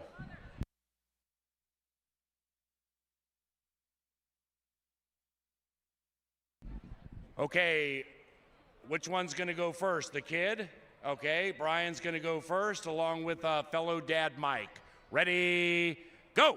And they're racing in the barbecue festivity on Father's Day, and Brian has taken a sizable lead, and it's a nice handoff to his kid Charlie. But here comes Mitchell. He's doing some damage. This is the final leg, and the final handoff went perfectly. Congratulations, Charlie and Brian. You have won.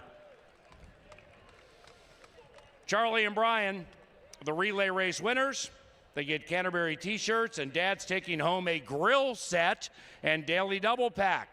For Mitchell and Mike, congratulations. You get a Canterbury backpack and t-shirt combo. 3 minutes to race number 4. It's the annual Father-Son Father's Day race call from the winner's circle.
And the horses are approaching the starting gate for race number 4. I'm your track announcer, Paul Allen. Ladies and gentlemen, my 22-year-old son, Derek Allen, who's worked at Canterbury since he was age 15. I just put this on Twitter, but in 2018, the young man came to me at age 17 and said, "Hey, Dad, for your Father's Day gift, I'd like to co-call a horse race with you." So we did it in 2018, 19, not in 20, 21, and 22. So this will be the 5th year. How about a round of applause for my son, Derek? His sister, Nicole, is in from Boulder, Colorado for it. Lisa and Anya with them. Here we go. You ready? Yep. That's it? You got to say more. Here we go. Happy Father's Day, Dad. Love you. Love you. Aw.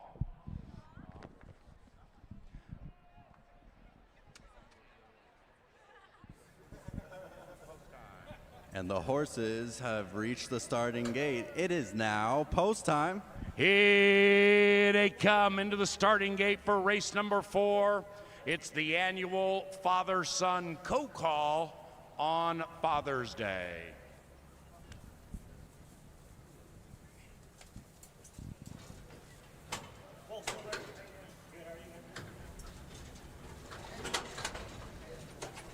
Moving in. Hey, Canterbury, make a little noise for the boys stepping up to the microphone here in the winner's circle. Hey, TVW. And Schmooze, the last in line. Ready? Here we go. Here we go. In the gate. And they're racing in the father-son co-call on Father's Day. Derek Robert Allen, take it away. Thank you, Dad. All right, starting off, we got Little Red Rifle holding that lead in first place. Right behind them, Glendale, like where Grand Canyon University is. Shout out to them. Following right behind it, Schmooze taking it on a cruise as we circle around the first half of the track. Pop, take it away. Damn, this boy's trying to take my job. They're well strung out, about 9-10 lengths from front to back.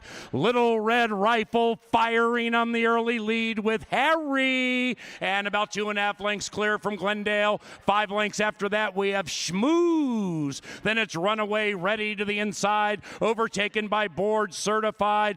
Public Opinion offers a lot of opinions with that last placing at this moment. Take it away, boy. All right, Harry Hernandez, you go, Harry Hernandez. Right behind Glendale, still staying behind there with Taylor Berrios Lopez. Schmooze, Erica, what are you doing back there? Here he comes, Board Certified with Adamar Santos coming in out of nowhere, trying to take it away from Little Red Rifle, who's been firing bullets down the track as he's taking the lead. Pop, hold on, what do we got going here? They're at the top of the stretch, and it looks to be wide open on the outside. King of the Kids rallies between runners Schmooze, also Glendale. Bring it on home, boy! Schmooze, here comes King of the Kids. He said, not today, my throne is still mine. Runaway Ready, starting to fall back behind. King of the Kids. Here we go, Harry. What happened? King of the Kids, happy Father's Day, Pop. The King did not lose the crown today. Happy Father's Day, buddy. Derek Robert Allen, ladies and gentlemen. King of the Kids and Runaway Ready in a tight, tight photo. Happy Father's Day, Canterbury Park.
Number 2, King of the Kids, ran first.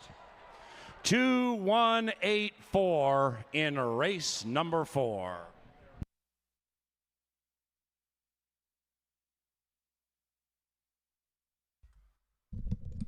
Main track now listed as fast. Main track now fast.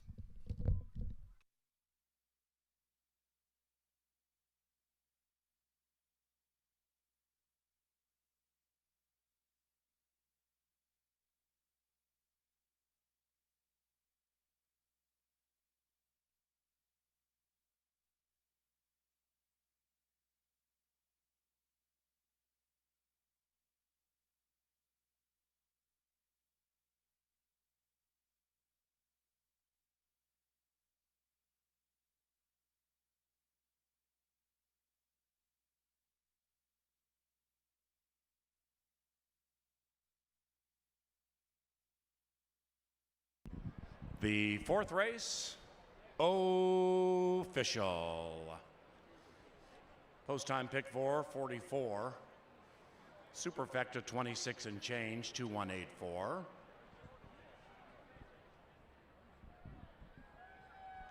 Aw. Race number 5, about 22 minutes from now. Happy Father's Day. Happy Father's Day, Joel Burnt. Happy Father's Day, brother.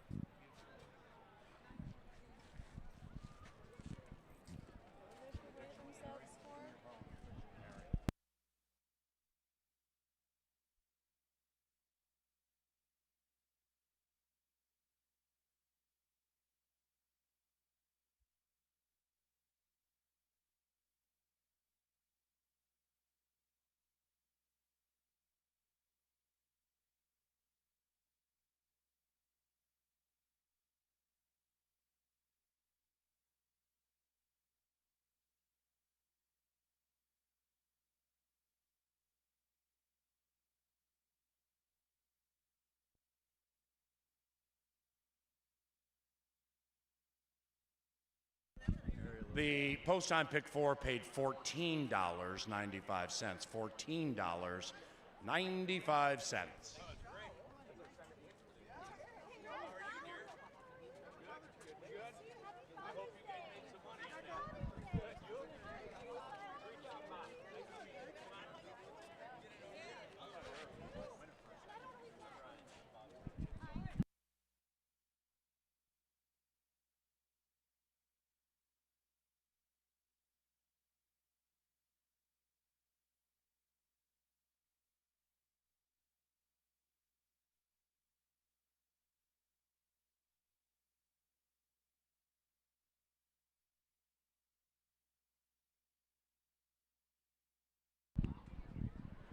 Put a Q around race number 4. Into the winner's circle, here comes King of the Kids and Alonzo Quinones. How about that Q right there, boy? King of the Kids is owned by our leading owner, Bob Lothenbach, and Lothenbach Stables, and the winning trainer, Joel Burnt. King of the Kids is a 4-year-old base son of Lemon Drop Kid out of Lion Cub, bred in Minnesota by Mr. Lothenbach. Race number 5 around the corner. It's 22 minutes from now.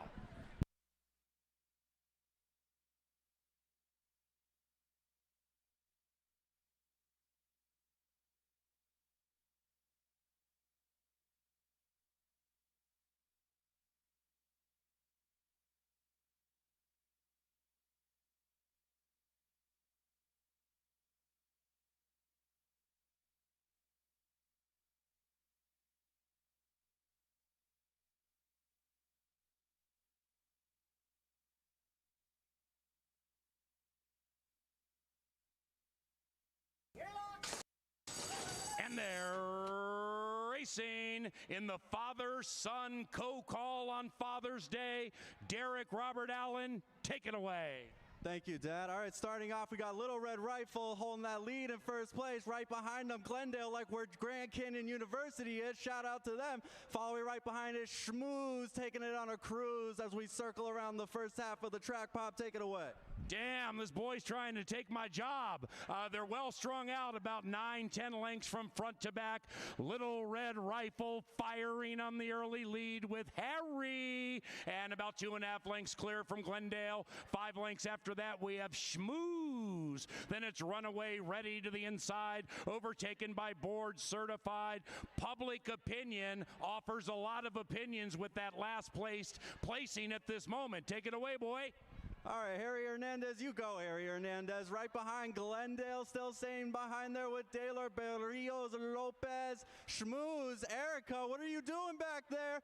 Here he comes, Board Certified with Adamar Santos coming in out of nowhere, trying to take it away from Little Red Rifle, who's been firing bullets down the track as he's taking the lead. Pop, hold on, what do we got going here? They're at the top of the stretch, and it looks to be wide open on the outside. King of the Kids rallies between runners Schmooze, also Glendale.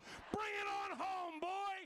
Schmooze, here comes King of the Kids. He said, not today, my throne is still mine. Runaway Ready, starting to fall back behind. King of the Kids. Here we go, Harry. What happened? King of the Kids, happy Father's Day, Pop. The King did not lose the crown today. Happy Father's Day, buddy. Derek Robert Allen, ladies and gentlemen. King of the Kids and Runaway Ready in a tight, tight photo. Happy Father's Day, Canterbury Park.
Bobby came to run today. Yo Dog is the one closest to the grandstand, and Crocodile Hunter is stopping, and up goes Happy Hour Bobby. Now he has to deal with Yo Dog, Yo Dog, Yo Dog.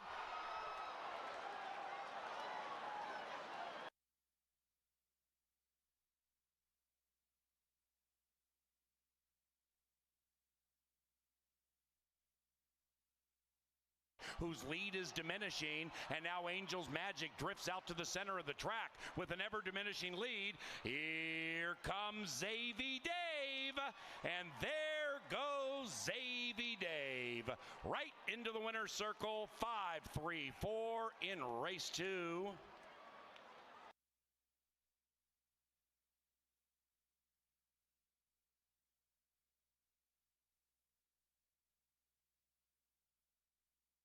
To unleash the beast, and does so with a 5-length lead. It's an ever-widening lead. Bold Minister and Tizona battling for the minors. Behold, unleash the beast, making his father American Lion proud on Father's Day.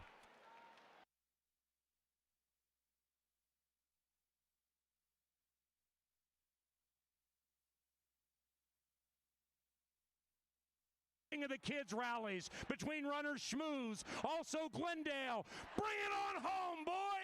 Schmooze, here comes King of the Kids. He said, not today, my throne is still mine. Runaway ready, starting to fall back behind. King of the Kids. Here we go, Harry. What happened? King of the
Wow, the sun has come out. It's nice and warm. It's a beautiful Summer afternoon here for Father's Day at Canterbury Park, and you can see by the crowd, it's a great tradition here in Minnesota. People love bringing dad to the track. If you're a dad out there, again, happy Father's Day. Hope you're having a good time. Hope you're cashing some bets.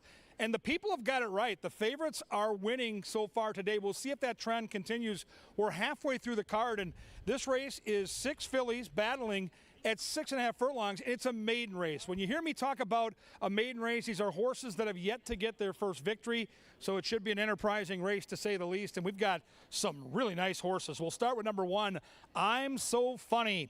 Bobby Klein, the conditioner, his go-to gal is Kelsey Haar. She got a big win on yesterday's card. The horse looks beautiful out here in the Shakopee sunshine. Her daddy is Practical Joke, who was a Chad Brown trainee and won graded stakes and was a real special horse. And look at this beauty. She looks spectacular out here in the walking ring. I'm So Funny is a square 4-1. Number 2 is Cuckoo Berry. Cuckoo Berry, ridden by the Q, Alonso Quinones. The jockey looks to win back-to-back races. The trainer is Tony Rengsdorf, one of our very, very best.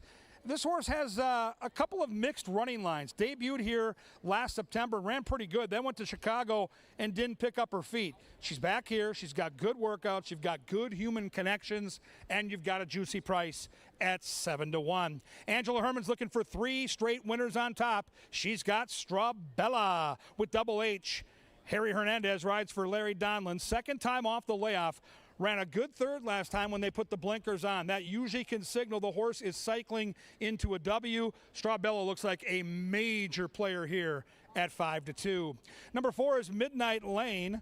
Uloa's got a win in the saddle today. Joel Burnt, the trainer's already got 2. He's looking for a triple. Debut was sneaky good. If you go back and watch the replay at our website, CanterburyPark.com, this horse had a horrible start.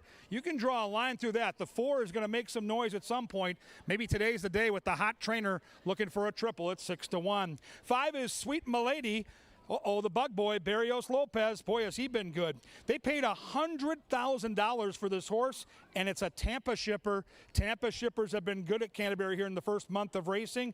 Should have a touch of early speed. A trainer we trust in Cody Rosine, and nearly 5-1. My pick is on the outside. The daddy, Orb, won the Kentucky Derby. Here is Miss Molly Orbit. Chad Lindsay for David Van Winkle. I love the outside post. I love the natural speed. I think it gives Mr. Lindsay some options. He's a good gate jockey. I think he'll put this horse in a solid position. And I think Molly gets the money on Father's Day in honor of that Derby winner, Orb.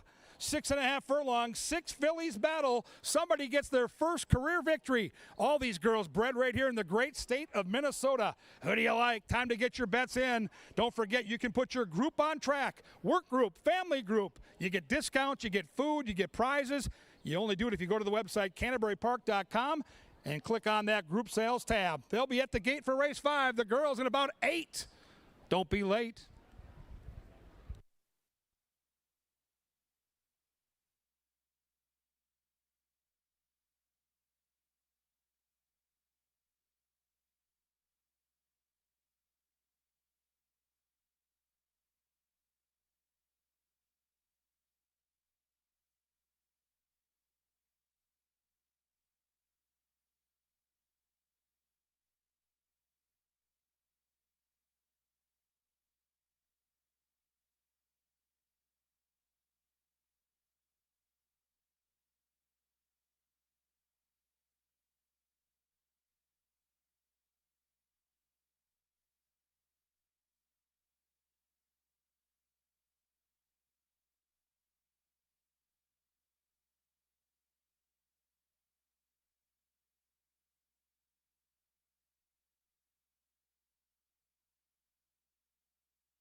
Fast main track for the 5th race. It is 6 minutes from now, courtesy of Pepsi, the official soft drink provider of Canterbury Park. We also thank Archkey, Atomic, Choice, and Culver's.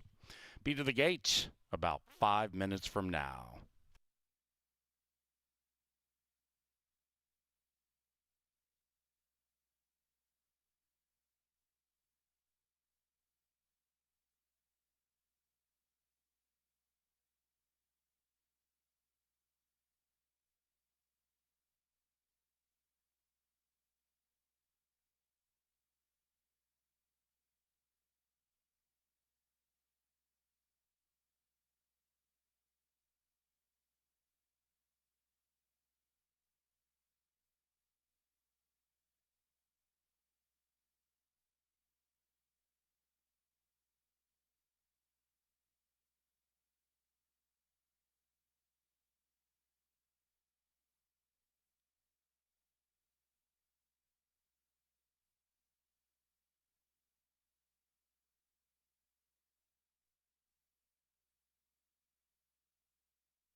The late pick 4 is up next. And a horse that we're going to key in on, or at least use in this late pick 4 sequence, and my top choice in this upcoming 5th race is Strabella. We're going to quickly talk about Strabella because she has a task in front of her. That's trying to beat your favorite Miss Molly Orbit. But we got a few reasons why we do like her in this spot. Now, Strabella's lifetime past performances are right here on the page. Strabella was 5-2 morning line, and currently she sits on the board at that price. But Strabella is 4. Now, that's a difference in here because a lot of her competition is 3. It's starting to get to the time of the year where it doesn't make as much of a difference, but she does have a lot of experience behind her and that maturity in being 4. Now, we take a look at her past performances here. You can see a lack of early speed with Strabella. She's usually pretty far behind early. If these are how you read the running lines from left to right, this is where she is early. She doesn't have a lot of early speed, but last time around, they put blinkers on this filly. Strabella wore blinkers for the first time, and she was closer throughout the race. That was 5.5 furlongs, and they'll go 6.5 today. That I thought would be the main advantage in her favor, as this is that 5.5 furlong race. This is Strabella in those new blinkers, and she is facing off against some of the horses today that she faced last time. You can see Miss Molly Orbit was the favorite that day as well. Now, Strabella doesn't threaten at 5.5 furlongs. I mean, she doesn't send a chill into these two, the eventual winner, Harlow's Harmony, and Miss Molly Orbit. But Strabella is making a good close at the end of things. And again, this was from a closer vantage point than we usually see Strabella. If those blinkers can keep her closer, give her less to do with the extra furlong, the possibility is she passes up Miss Molly Orbit and pulls a little bit of an upset in this late pick 4. That's what we're hoping for, and that's what we're going to talk about coming up next.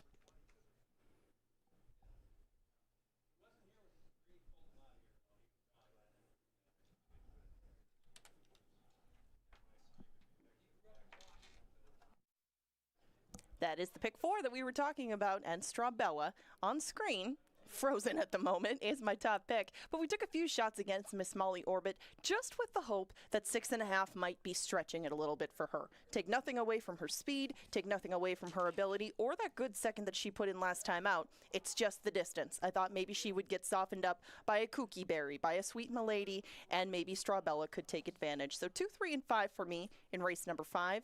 In the 6th, we'll go back to the turf. This is 5 furlongs. This is also a group of maidens, and we do have only one scratch out of there. It didn't make much of a difference for me, though. 2, 4, and 6, they're probably going to be smaller prices. Callie Bally was my top choice in there, but everybody in the world is on her. I wouldn't expect her to be much of a long shot at all, but Speedy Mary's Boone and Allotrope fill out that part of the pick 4 for me. Just 1 and 4 in the 7th. Cross the Causeway, the power play, and going at it. Paul's top pick in there. Both of them have the right to stretch out and improve on the dirt. Cross the Causeway is going to go back and try it for the first time. Going at it's done it before, but they are the 2 that we use in the 7th. 5 and 7 in the final of the day for me. I do really like the 7 in there, Morg's World, but stablemate Honeybella made just as much sense, maybe a touch closer to the pace. That's where you get that $18 ticket. If you want to make 18 or beyond, you got 3 minutes. Good luck.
Ladies and gentlemen, a late scratch in race number 5 being announced for the first time. Scratch number 5, Sweet Milady. Number 5, Sweet Milady, out of race number 5. With that scratch, there is no superfecta wagering on race 5. We are refunding all superfecta wagers.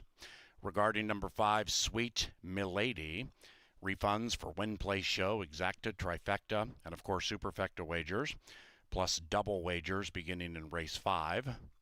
With the pick 4, 3, and or 5, your wagers automatically switch to the starting favorite, and there will be a consolation double paid to number 5, Sweet Milady, from the winner of race 4, number 2, King of the Kids.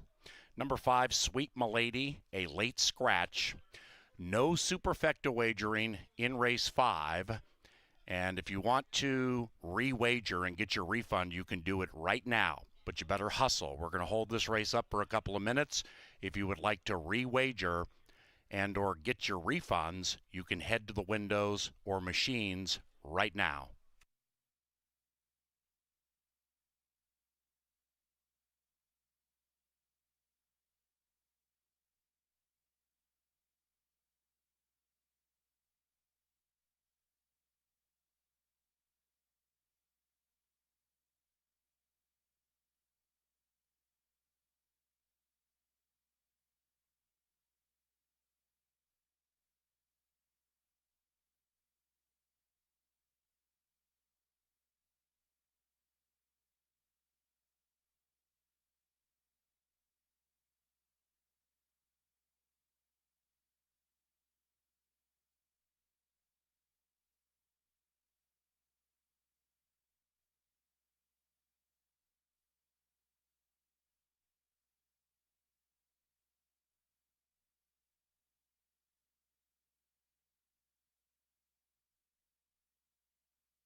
It is now post time for race number 5.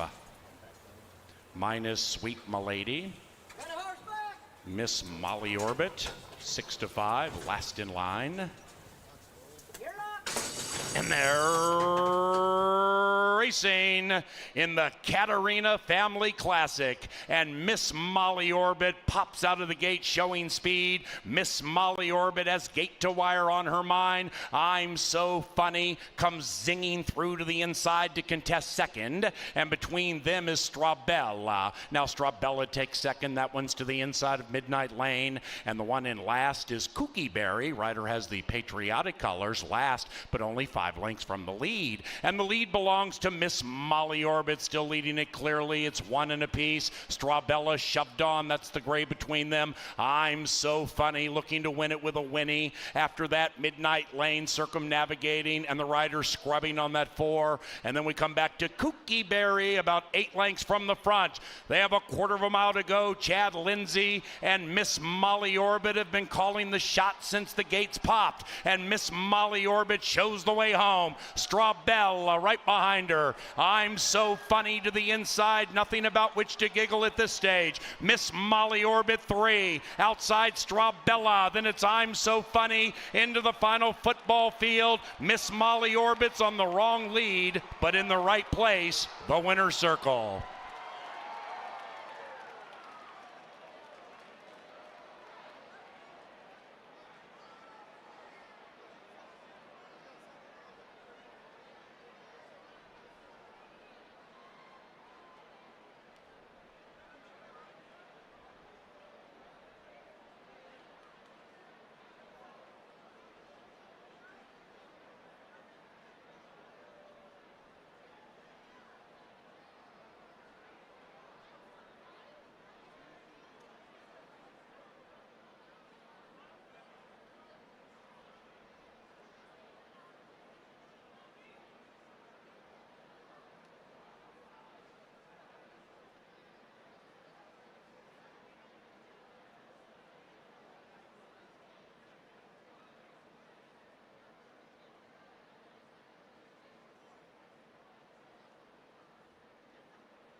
Race 5 is official.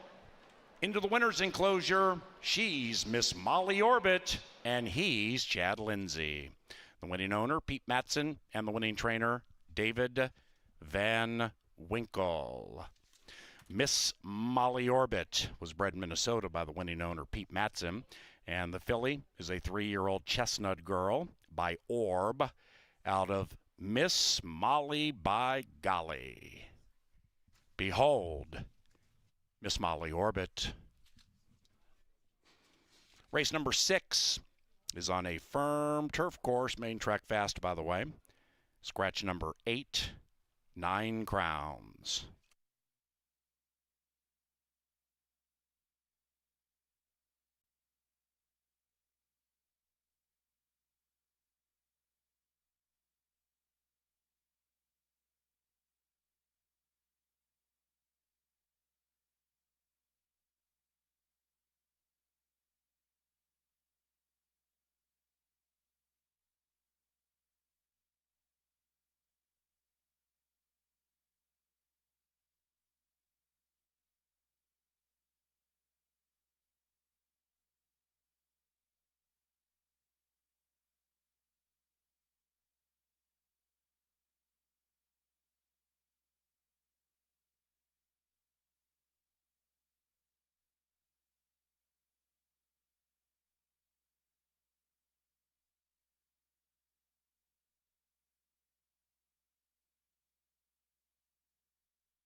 And they're racing in the Katarina Family Classic. And Miss Molly Orbit pops out of the gate showing speed. Miss Molly Orbit has gate to wire on her mind. I'm So Funny comes zinging through to the inside to contest second. And between them is Strawbella. Now Strawbella takes second. That one's to the inside of Midnight Lane. And the one in last is Kooky Berry. Rider has the patriotic colors last, but only 5 lengths from the lead. And the lead belongs to Miss Molly Orbit, still leading it clearly. It's 1 and a piece. Strawbella shoved on. That's the gray between them. I'm So Funny looking to win it with a whinny. After that, Midnight Lane circumnavigating, and the rider scrubbing on that 4. And then we come back to Kooky Berry, about 8 lengths from the front. They have a quarter of a mile to go. Chad Lindsay and Miss Molly Orbit have been calling the shot since the gates popped. And Miss Molly Orbit shows the way home. Strawbella right behind her. I'm So Funny to the inside. Nothing about which to giggle at this stage. Miss Molly Orbit 3. Outside Strawbella. Then it's I'm So Funny into the final football field. Miss Molly Orbit's on the wrong lead, but in the right place, the winner's circle.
The favorites continue to dominate on this Father's Day. This time it's Chad Lindsay taking him flag fall to That's All for David Van Winkle. We move on to race number 6, our final 3 races on the dance card, and we got a good one here.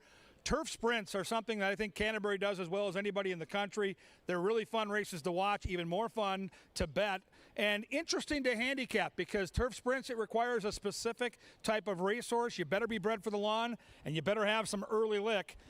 The 8 horse is a late scratch this morning. 8 will not race, and here they go. Number 1 is Summer Fireflies. Carlo Lopez gets the call here, second time off the bench, and I draw a line through that last race. That's a dirt race. We're on the turf here, so it's a completely different animal, and her turf numbers are really good. She's sneaky. She should save the ground. That inside post should allow her to sit right behind the front markers and make a late move, and I really like the energy that she's showing right now. Summer Fireflies up on her toes. See those ears north and south? That means she's very happy and attentive. She's a handful for the gentleman trying to walk her. She looks good out here. Summer Fireflies up on the board at nearly 5-1. Number 2 is Alatrope. Constantino Roman for Joel Burnt. You know all about Joel Burnt, one of the best trainers in the country, looking for his 3rd win on the card. Another horse that's got a lot of zip to her.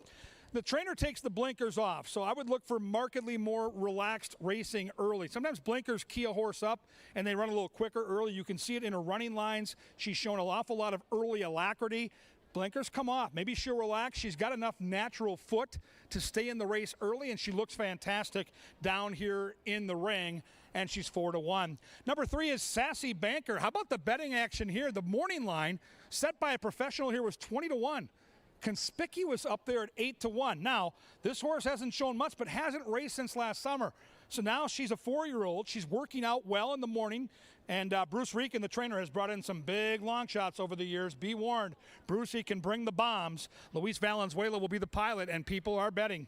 4 is my top pick in the race. It's Cali Belly for the Butzos. Barrios Lopez, the pilot. Cody Rosine, the trainer.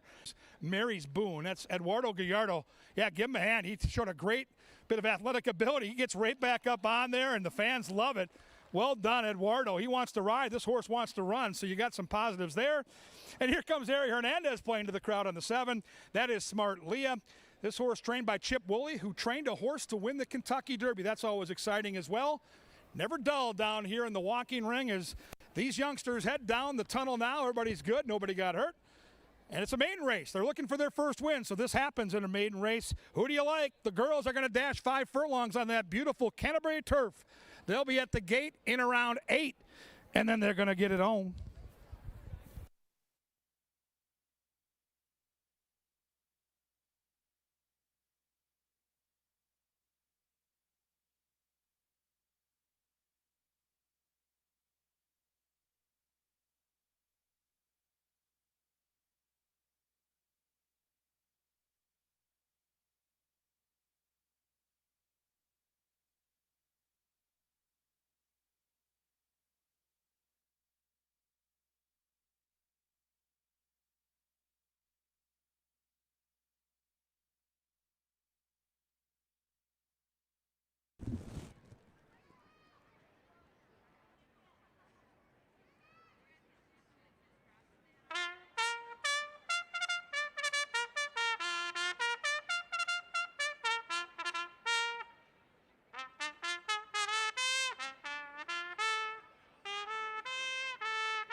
Hello, Canterbury Park. Hope Father's Day is going well for everybody still.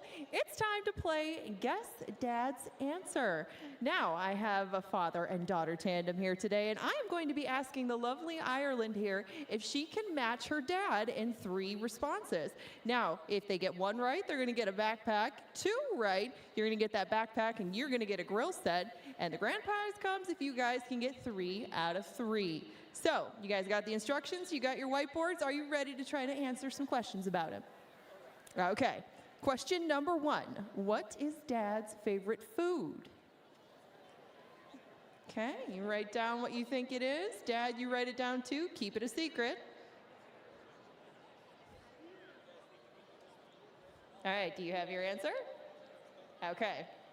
Now, turn, show it right to the camera. What is Dad's favorite food? Tacos? Tacos! Well done, you two. Okay, you're 1 for 1. Going well so far. You got a backpack. Let's see if we can get you a little bit more. Question 2. What does Dad like to do on the weekends? Now, we can keep this to go to the track or go fishing or read the paper, whatever he likes to do. What does he like? I'm going to see your answer first. We'll see if it matches Dad. He likes to nap. He likes to nap on the weekends. He likes to nap. Well done. All right, you two really know each other. You're 2 for 2. Think you can get the 3rd one? I bet you can. What is he best at? What is the thing he does best of anything? You can use nap if you want, I guess, but what is he the best at?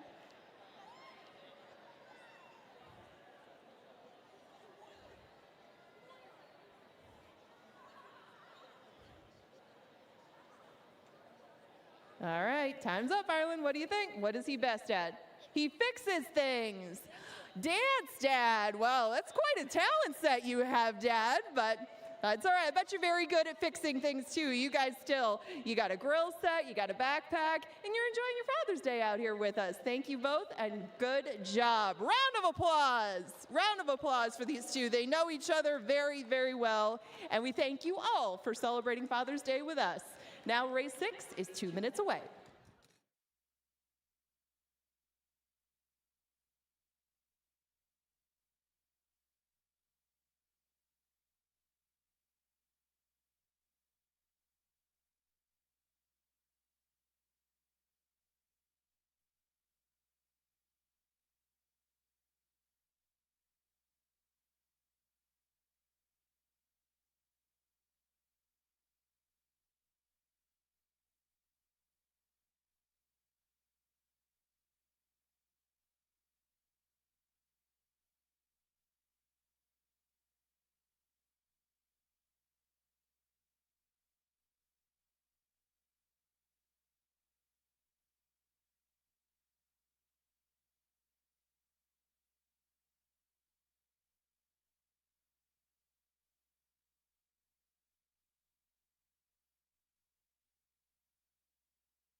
One out. Smart Leah, last in.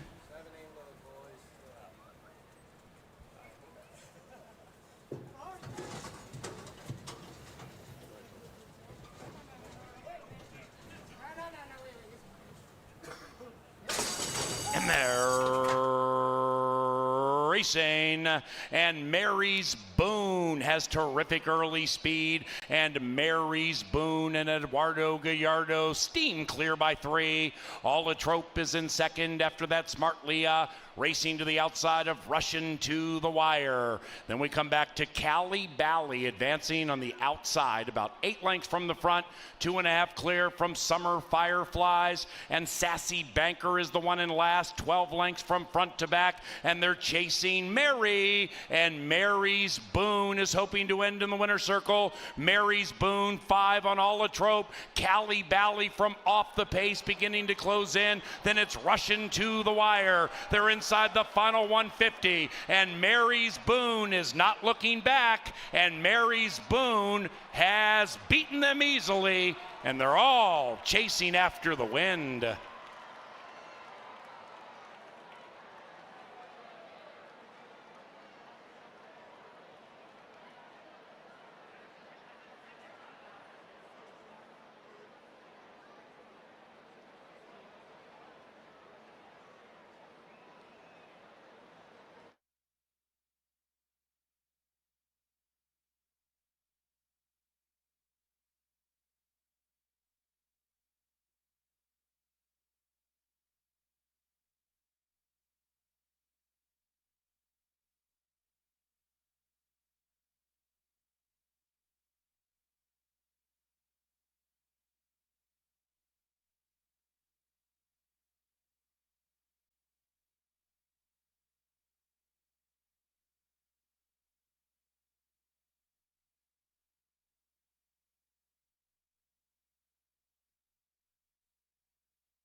Number 6, Mary's Boone first. It is 6-2-4-1 in race number 6.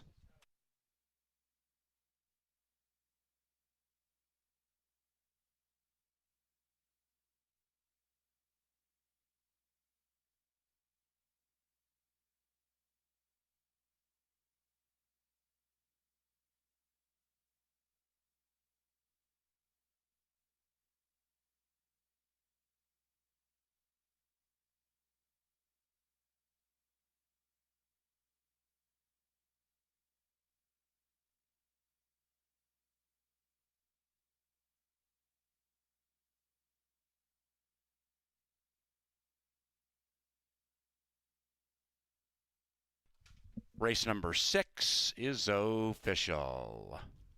We are on to race 7. It is the Father's Day penultimate. Scratch number 3, Rowdy Red Glare. The 7th is courtesy of Quick Trip and QuickTrip.com. We also thank Atomic Data, the preferred IT solutions provider for this racetrack. And we also thank JTR Roofing, Turtles, and Think Realty.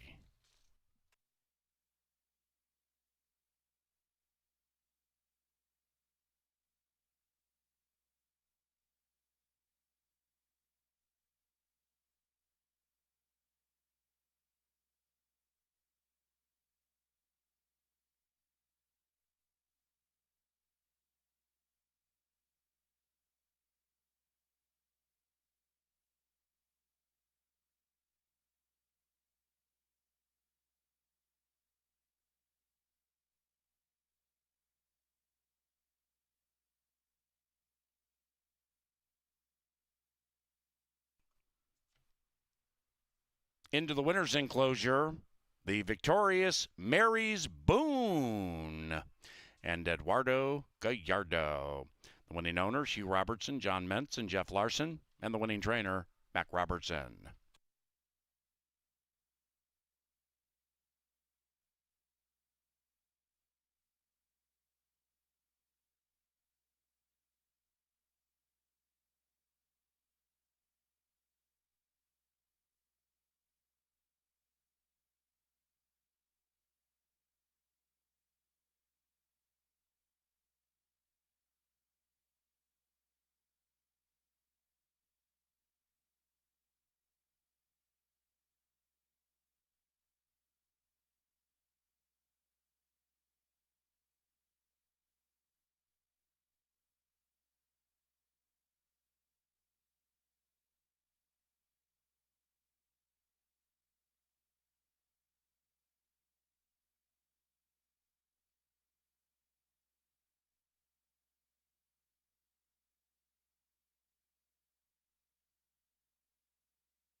Racing, and Mary's Boone has terrific early speed, and Mary's Boone and Eduardo Gallardo steam clear by 3.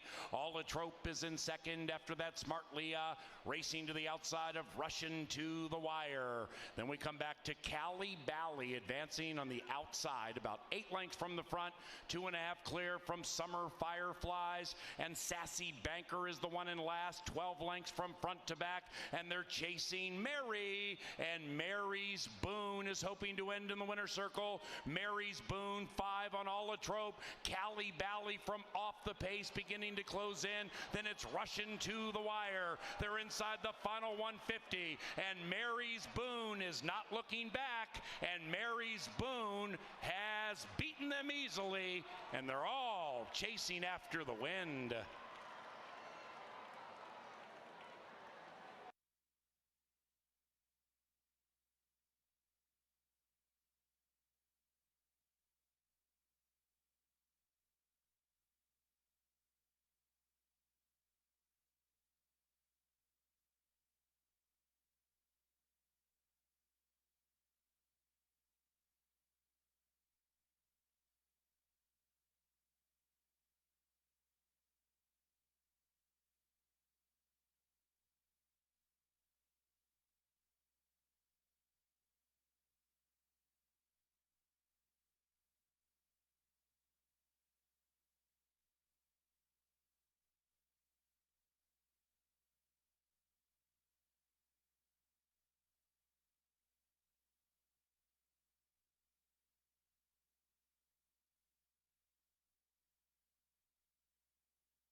Well, Mary's Boone was fooling around like a girl here in the paddock. She pitched off the jockey, Eduardo Gallardo, but boy, he got right back up on that horse because he really wanted to ride. And did he know something? He likely did.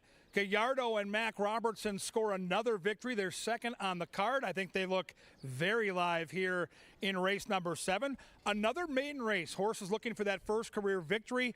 This time it's at a 1 mile distance on our main track. So if you're here with us for Father's Day at Canterbury, get out on that main apron by the winner's circle. They'll leave the gate right by the Jumbotron, and they'll come all the way around the track, and there's nothing quite like cashing a ticket, seeing your horse thundering home first with Paul Allen on lead vocals. My pick in the race is the first horse in line. It's number 1, Cross the Causeway. Good bloodlines, decent effort last time on the grass, and that was a start back on June the 7th.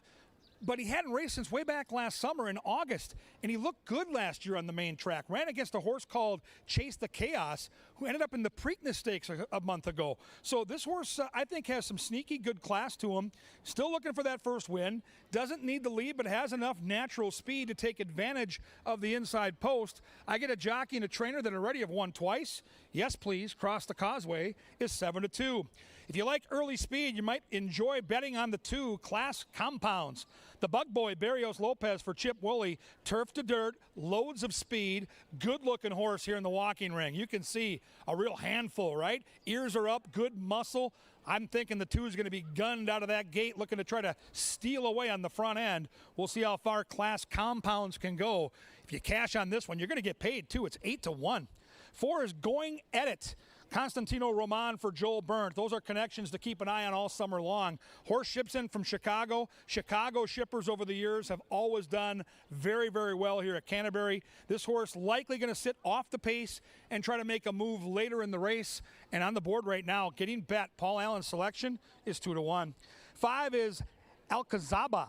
Luis Valenzuela for David Van Winkle. The trainer's got a win on the card. The horse stretches out after a nice sprint effort early last time. Showed speed and then faded. But now they try the longer distance. David Van Winkle's a Hall of Fame trainer here at Canterbury. So when he does that, that catches my attention. Likely going to be near the pace. Looks good down here in the paddock. 6 is Forever Indian. Barejas gets the call for Brianna McDaniel. In from Will Rogers. Just hasn't shown a lot of form early on. Decent bloodlines. Likely going to be a late closer, likely going to sit off the pace and try to make some late run. 6-1, getting bet 15-1 morning line in your program. Use that as a measuring stick. When you see a horse that's 15-1 in that book and it's 6-1 on the board, somebody's betting it, probably the barn. Take note of that when you're building those tries and supers. 7 is Briartown. Double H, Harry Hernandez for Chris Richard. Boy, this horse has been close. 0-for-7 lifetime, but has been right there. If you're into speed figures, this horse has the best speed figures. So on the stretch out, good jockey, natural speed, lots and lots to like, including the way this horse is behaving. Like a real pro down here is Briartown. 1 mile the distance, maiden special weight, the late daily double. You can feel the excitement here on Father's Day.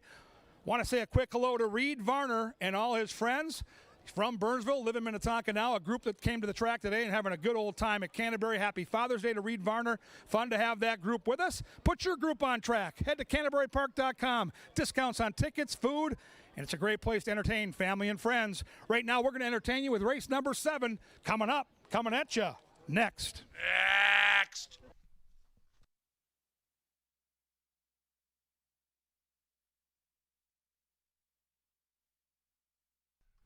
Approaching the track for the Reed Varner.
He is Sir Leonard Dykert. Well done, young man. Walking onto the track for the Carlisle, scratch number 3, Rowdy Red Glare.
All right, ladies and gentlemen, these are the lucky winners from Quick Trip. They're going to show off their horse numbers if their horse wins. $100 from Quick Trip, where you can get great food, get your gas, everything else. Second and third each get $20. So these guys are big winners, but their horse needs to win. Let's meet the contestants. Your name and where you're from. Shanna from Mountain Lake. All right, I picked the one. I think the horse has a good chance for victory. Do you trust Mac Robertson, one of the all-time great trainers, to have this horse ready? Yep. She's got confidence. She's quiet. Very confident, though. Your name? Dan. Where are you from? Burnsville. God's country. Here we go, Burnsville. We got to love these Burnsville guys. All right, you've got one of the field's long shots. You're wearing Twins paraphernalia. They've had a rough day at the ballpark. Can you turn it around right here? I don't know. All right, no confidence. A true Minnesota sports fan right there, if I ever met one. Your name? Julia from Farmington. All right, Julia from Farmington. You've got the 4-horse here. 4-horse look great in the paddock. These bettors right here, these fine, beautiful people of Minnesota, have been betting each race, and the favorite seems to win every single race. These fans are telling you your horse is favored right now. Do you believe in them? I believe in them and the horse. She believes in the horse. She believes in you. Let's get it on. Where are you from? I'm from Lakeville. Your name? Cameron. We got some lovely ladies from Lakeville over to my left. All right, you've got one of the long shots. What's the strategy when you watch a race? Is there a lucky spot, or you just close your eyes and hope? I'm just closing my eyes and hoping. I love that plan. Great plan. Your name? Larry. From? Mountain Lake. Mountain Lake? I have no idea where that is. Where is it? Southwest Minnesota. 507. Gotta love it. It's right between Bingham Lake and Butterfield. Oh, Butterfield. Been there a few times. All right, you have any faith in your horse? Oh, definitely. He loves it. Haven't lost a race yet. Hasn't lost a race yet. This is the lucky guy here. Another betting favorite right here. The 7 is co-favored. Where are you from? Farmington. Another Farmington guy. Your name? Paul. All right, Paul. What is your strategy when you watch a race? Some people like to watch the TV. Some like to watch them live and up and close. Some people just close their eyes and hope. What do you do? I pick my horse by the jockey's height. The jockey's height. Tall or short? Shortest wins first. Shortest wins first. Well, I hope your jockey's short, and I hope your horse wins. Give them a round of applause. It's Quick Trip. It's $100 of free money if their horse can win, and you can watch them jump up and down like clowns as the horses come down the stretch.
It's post time.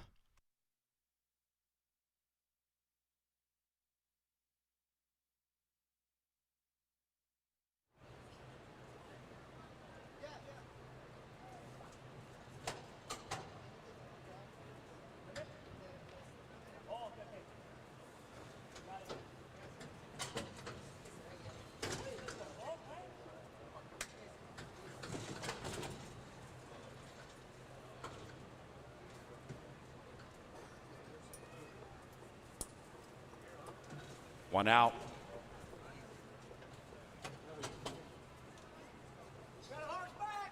Favored Briartown. And they're racing, and they popped as one.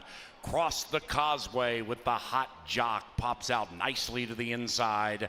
Class Compounds is also prominent, and Class Compounds puts the nose in front. After that, Going At It is going at it about 2 lengths from the lead to the inside of Briartown, who's 4 wide. 5 lengths behind that to the Irish Alcazaba.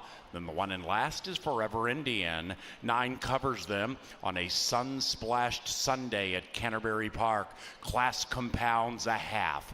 In second, Going At It, and Going At It is edging forward. Still to the inside of Briartown, and Cross the Causeway sequestered 2 lengths from the lead. Those 4 are now sardined by 2.5, and they have 4 to go. Right behind them, it's Alcazaba in a wonderful striking position, if good enough, and far, far clear from Forever Indian. Now they're off the far turn, and we have 3 abreast as Class Compound shoves all in, and it's not working. Going At It puts the head in front. Briartown is 3 wide. Cross the causeway behind them, waiting for the light of day. After that, Alcazaba 5 lengths from it. Forever Indian continues to whip them in. Class Compounds fighting bravely. Now Cross the Causeway gets that light of day and takes off. And Cross the Causeway has opened up on Going At It.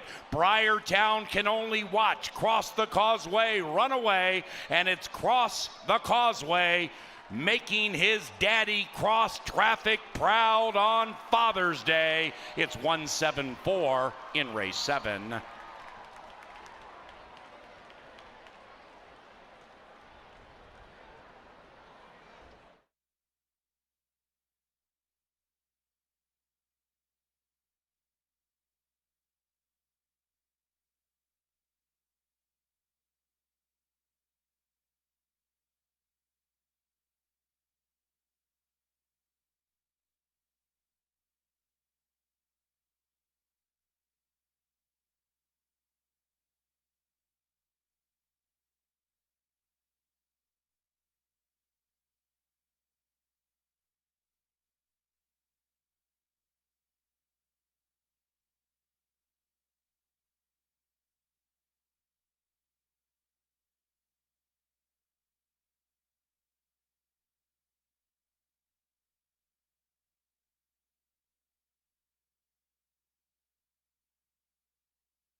Number 1, Cross the Causeway. Cross the finish line first.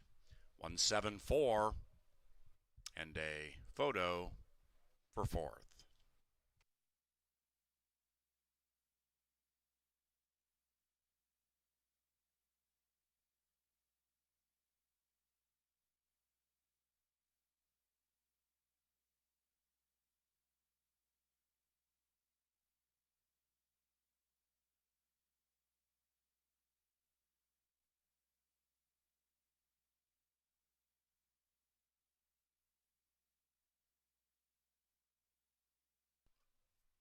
Alcazaba 4th.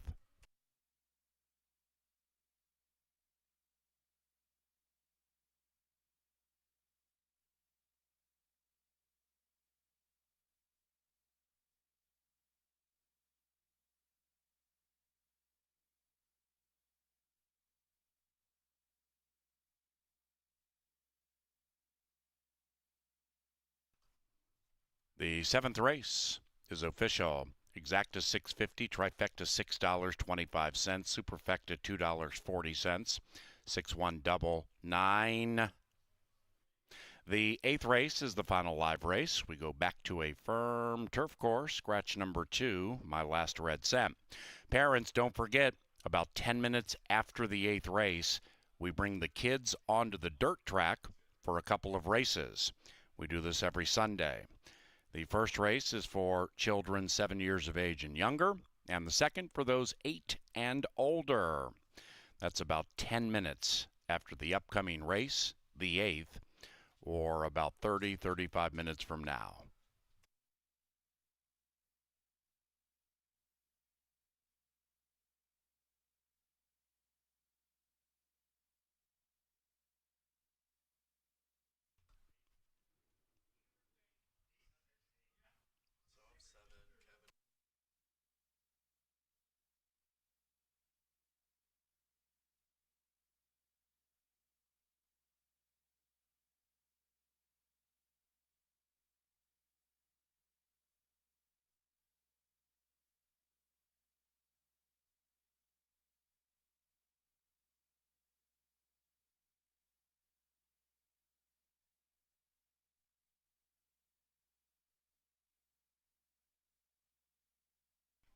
Into the winner's circle, cross the causeway.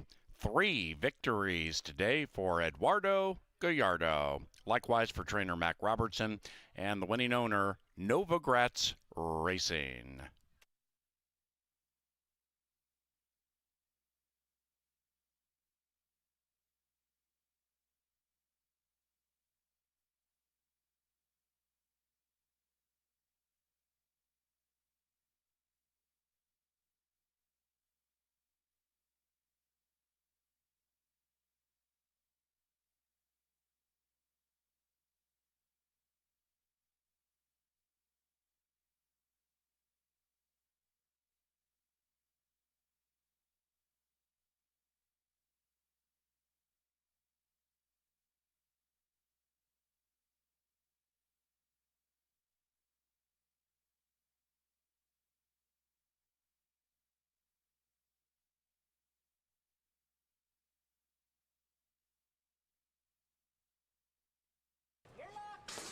And they're racing, and they popped as one.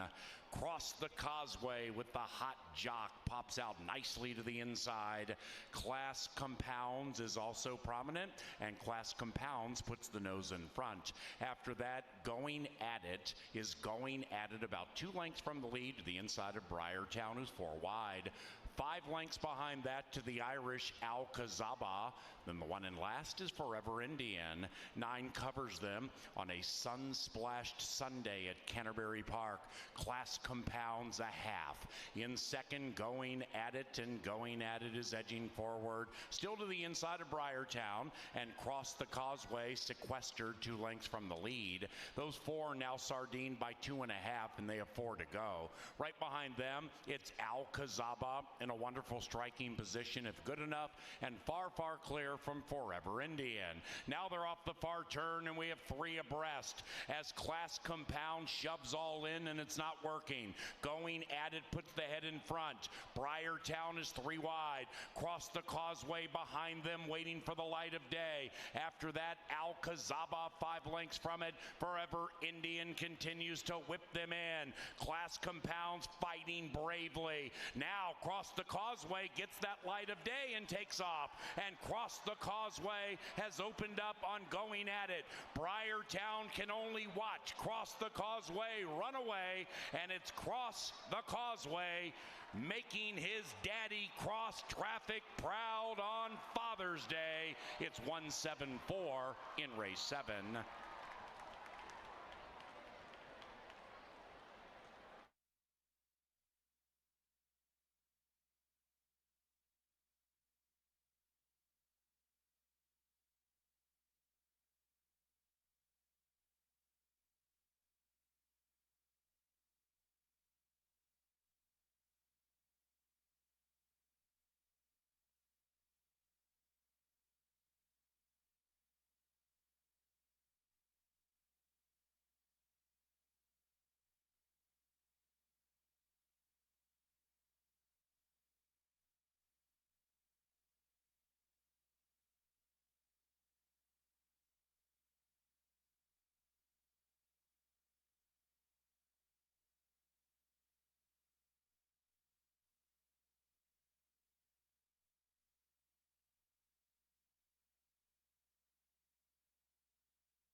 All right, gang, Kevin Gorg, Angela Herman in the beautiful Canterbury Park press box getting ready to take you through our final event, a turf race here in race 8. Angela, we've seen some fantastic performances. We had a great on-track car. Huge crowd today taking this card, awesome. and what fun we had. I know, and thanks for everybody that came out. I mean, even though we expect a crowd on track, and we're very blessed to have a crowd on track, my expectations were way exceeded today, and we grew a big thank you to everybody who came out here on track and celebrated your Father's Day with us. Wherever you are around the country, thank you very much. It's been a special day for all of us, but especially the fathers that came out here and celebrated today. Yeah, it's fun to have a couple of my girls here, and we're going to try to close the show with a winner for you. And Angela and I are on the same horse. We're on the outside horse here. We are.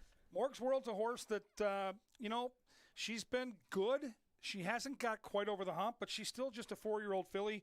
She makes her seasonal debut here, Ange, and I see a lot of losses at low odds, but what I talked about with Paul Allen in our pre-race show today at the races is she's run some really big numbers. Mm-hmm. And 7 tries on our turf race. She's been in the exacta 6 times. Right. And I mean, the post position gods have not always been on her side, if you will, especially in her debut. I mean, she debuted at 5 on the turf and she was stuck on the 12 hole. We've seen her in the 11 hole.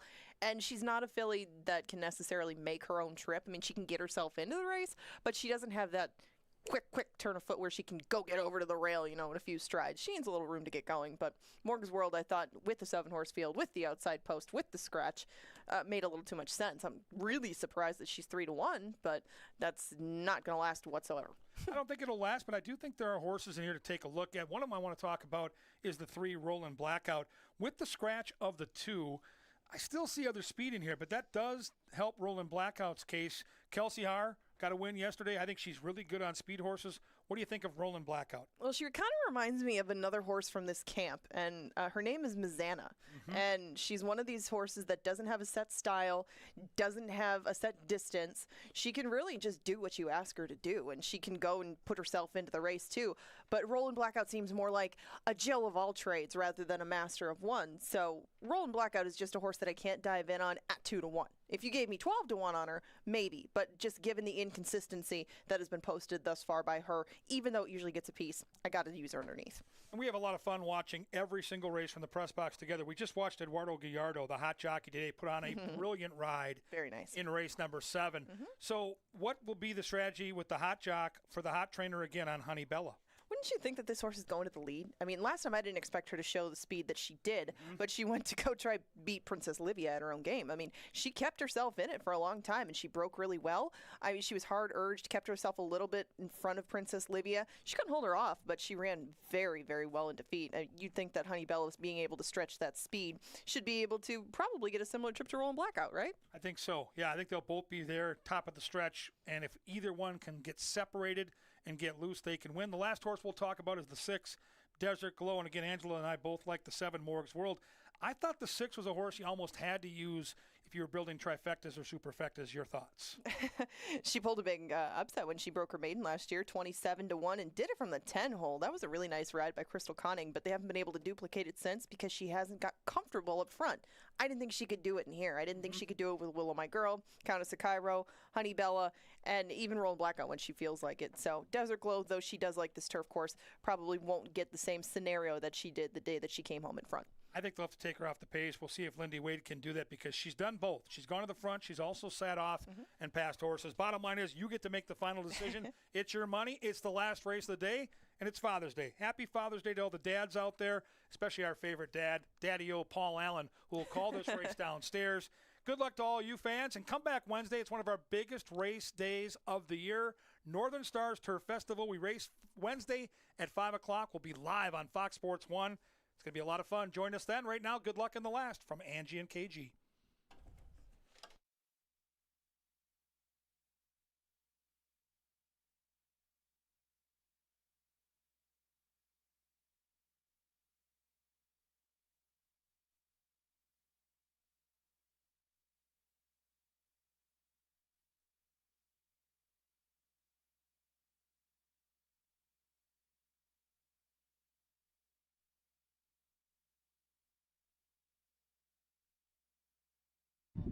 Here they come for a final time this Father's Day from the winner's circle, ladies and gentlemen, Sir Leonard Dykert.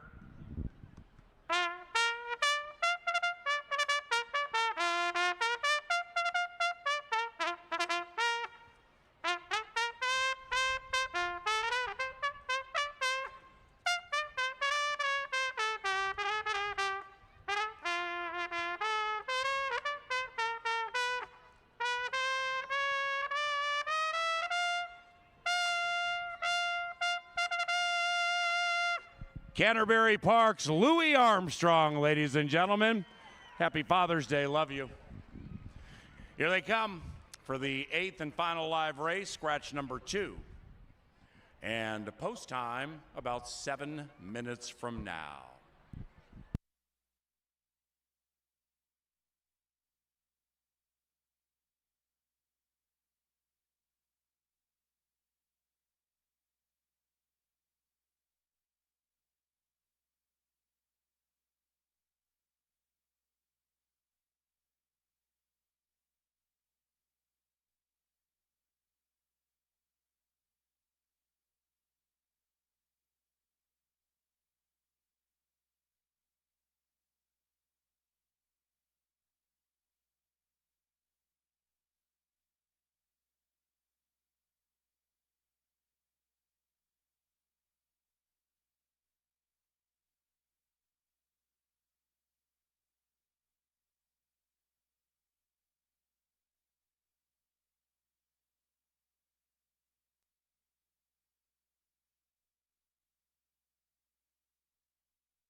It's race time.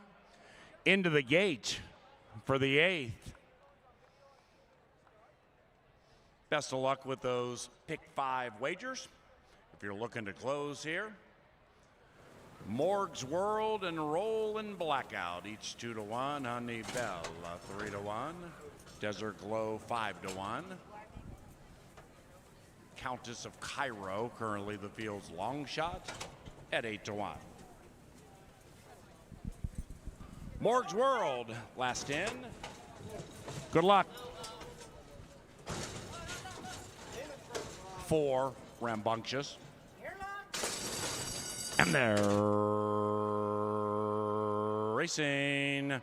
5, 6, and 7, lickety split out of the gate. And Morg's World shows speed, but Honey Bella cuts the corner with the lead. And Desert Glow is in perfect harmony with that one. And 5 and 6 are going quickly. Morg's World tracks right behind them. Then it's Rollin' Blackout about 3 lengths from the front. Countess of Cairo is next, and Willow My Girl is creeping through on the inside as they race in 3 packs of 2 up the barn side up top. Honey Bella Sweet. Honey Bella with the hot jock and 5-1. Lead it by a half.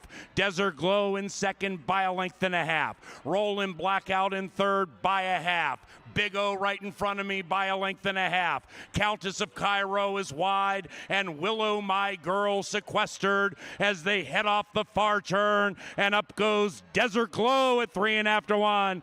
Desert Glow takes the lead from Honey Bella. Morg's World shoved on hard, but closing in. Rollin' Blackout and Kelsey absolutely nowhere to go as they head for home, and Kelsey has horse. Morg's World between them. Desert Glow on the inside. Honey Bella, Kelsey, and Rollin' Blackout still can't get through. Desert Glow along with Honey Bella.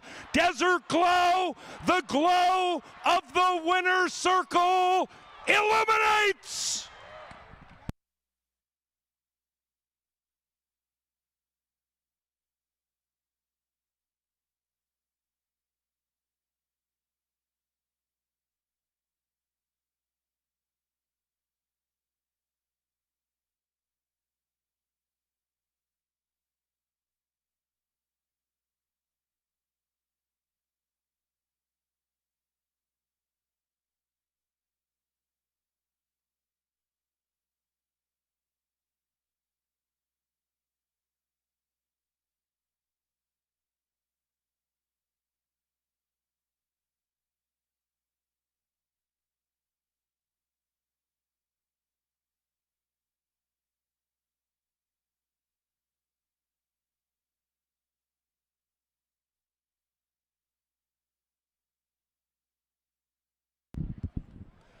Six, Desert Glow first.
The numbers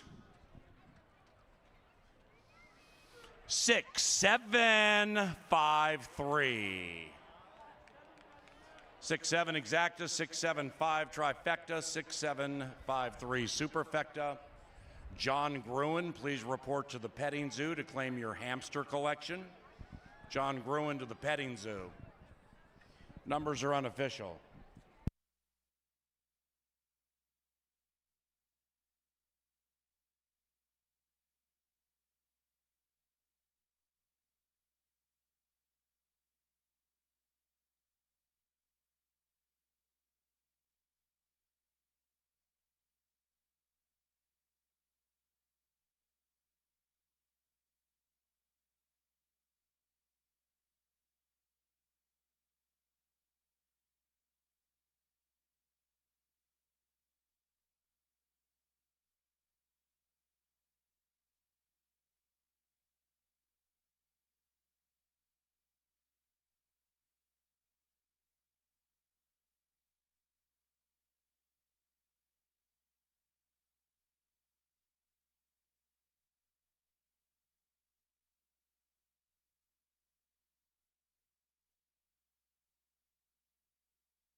Now entering the winner's enclosure, Desert Glow and Canterbury Park Salt of the Earth. He is Lindy Wade.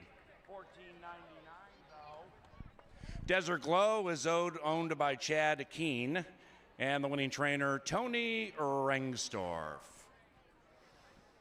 $40 for the final pick 3. Pick 5 paid $100.90. All right, kids. About 5, 6, 7 minutes from now, you get to run on the old racetrack. Be patient. It's all fun and games until somebody gets an eye poked out. So let's be patient.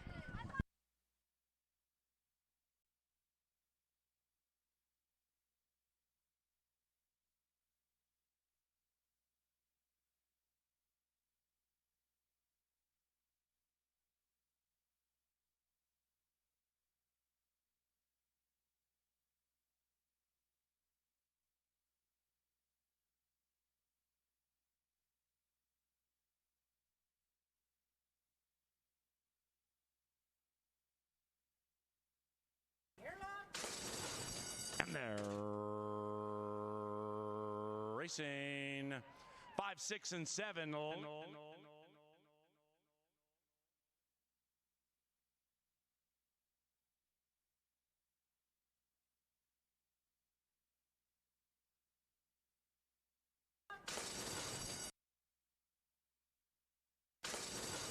And they're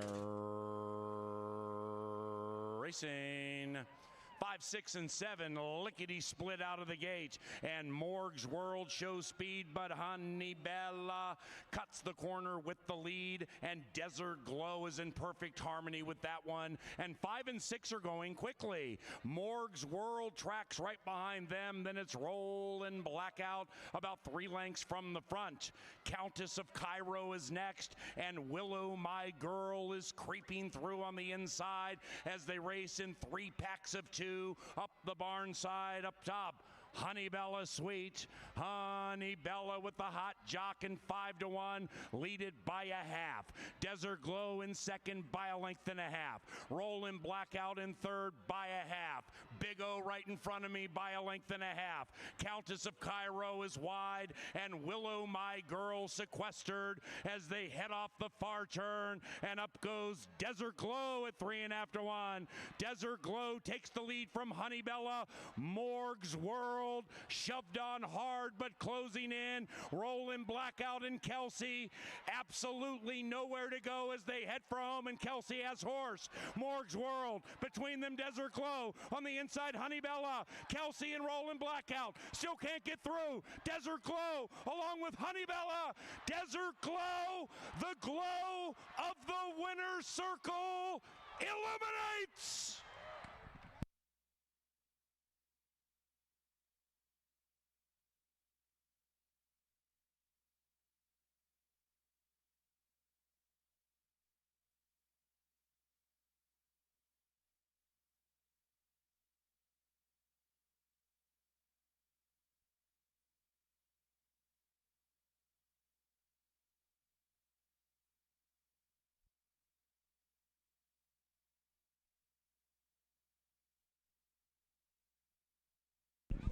All righty, boys and girls, it's time to run on the racetrack.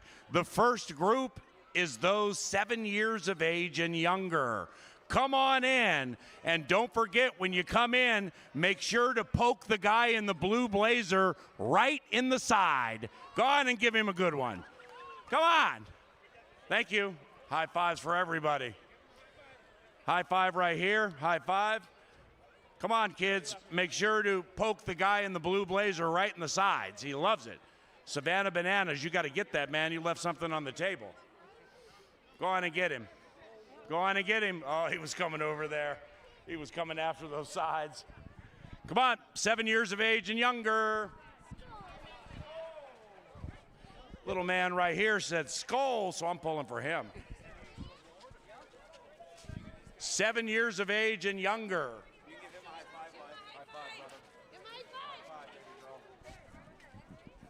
7 years of age and younger. And we're checking birth certificates as you enter, because we're betting on this. Bet.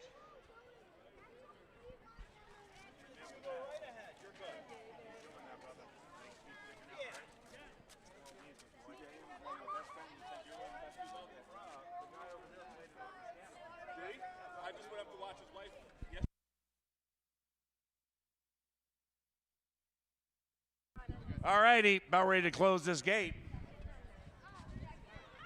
Okay.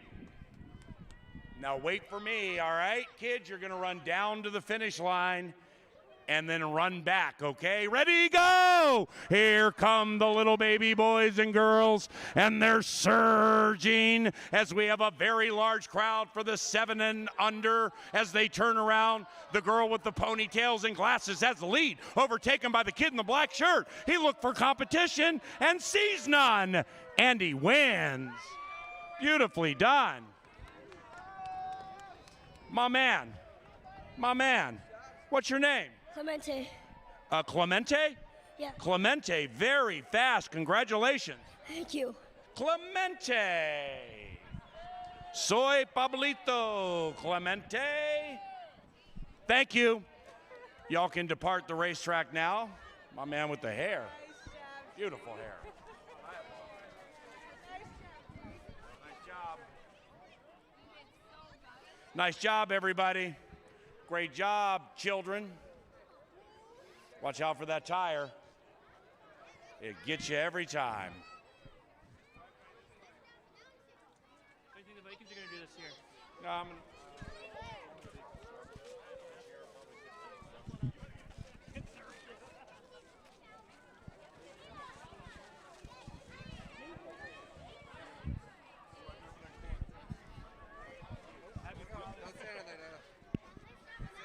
Attention, all Canterbury Park marketing representatives.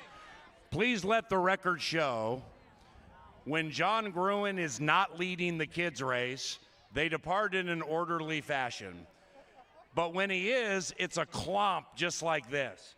I think everybody in marketing deserves raises and more days off. Can I get a witness? Amen.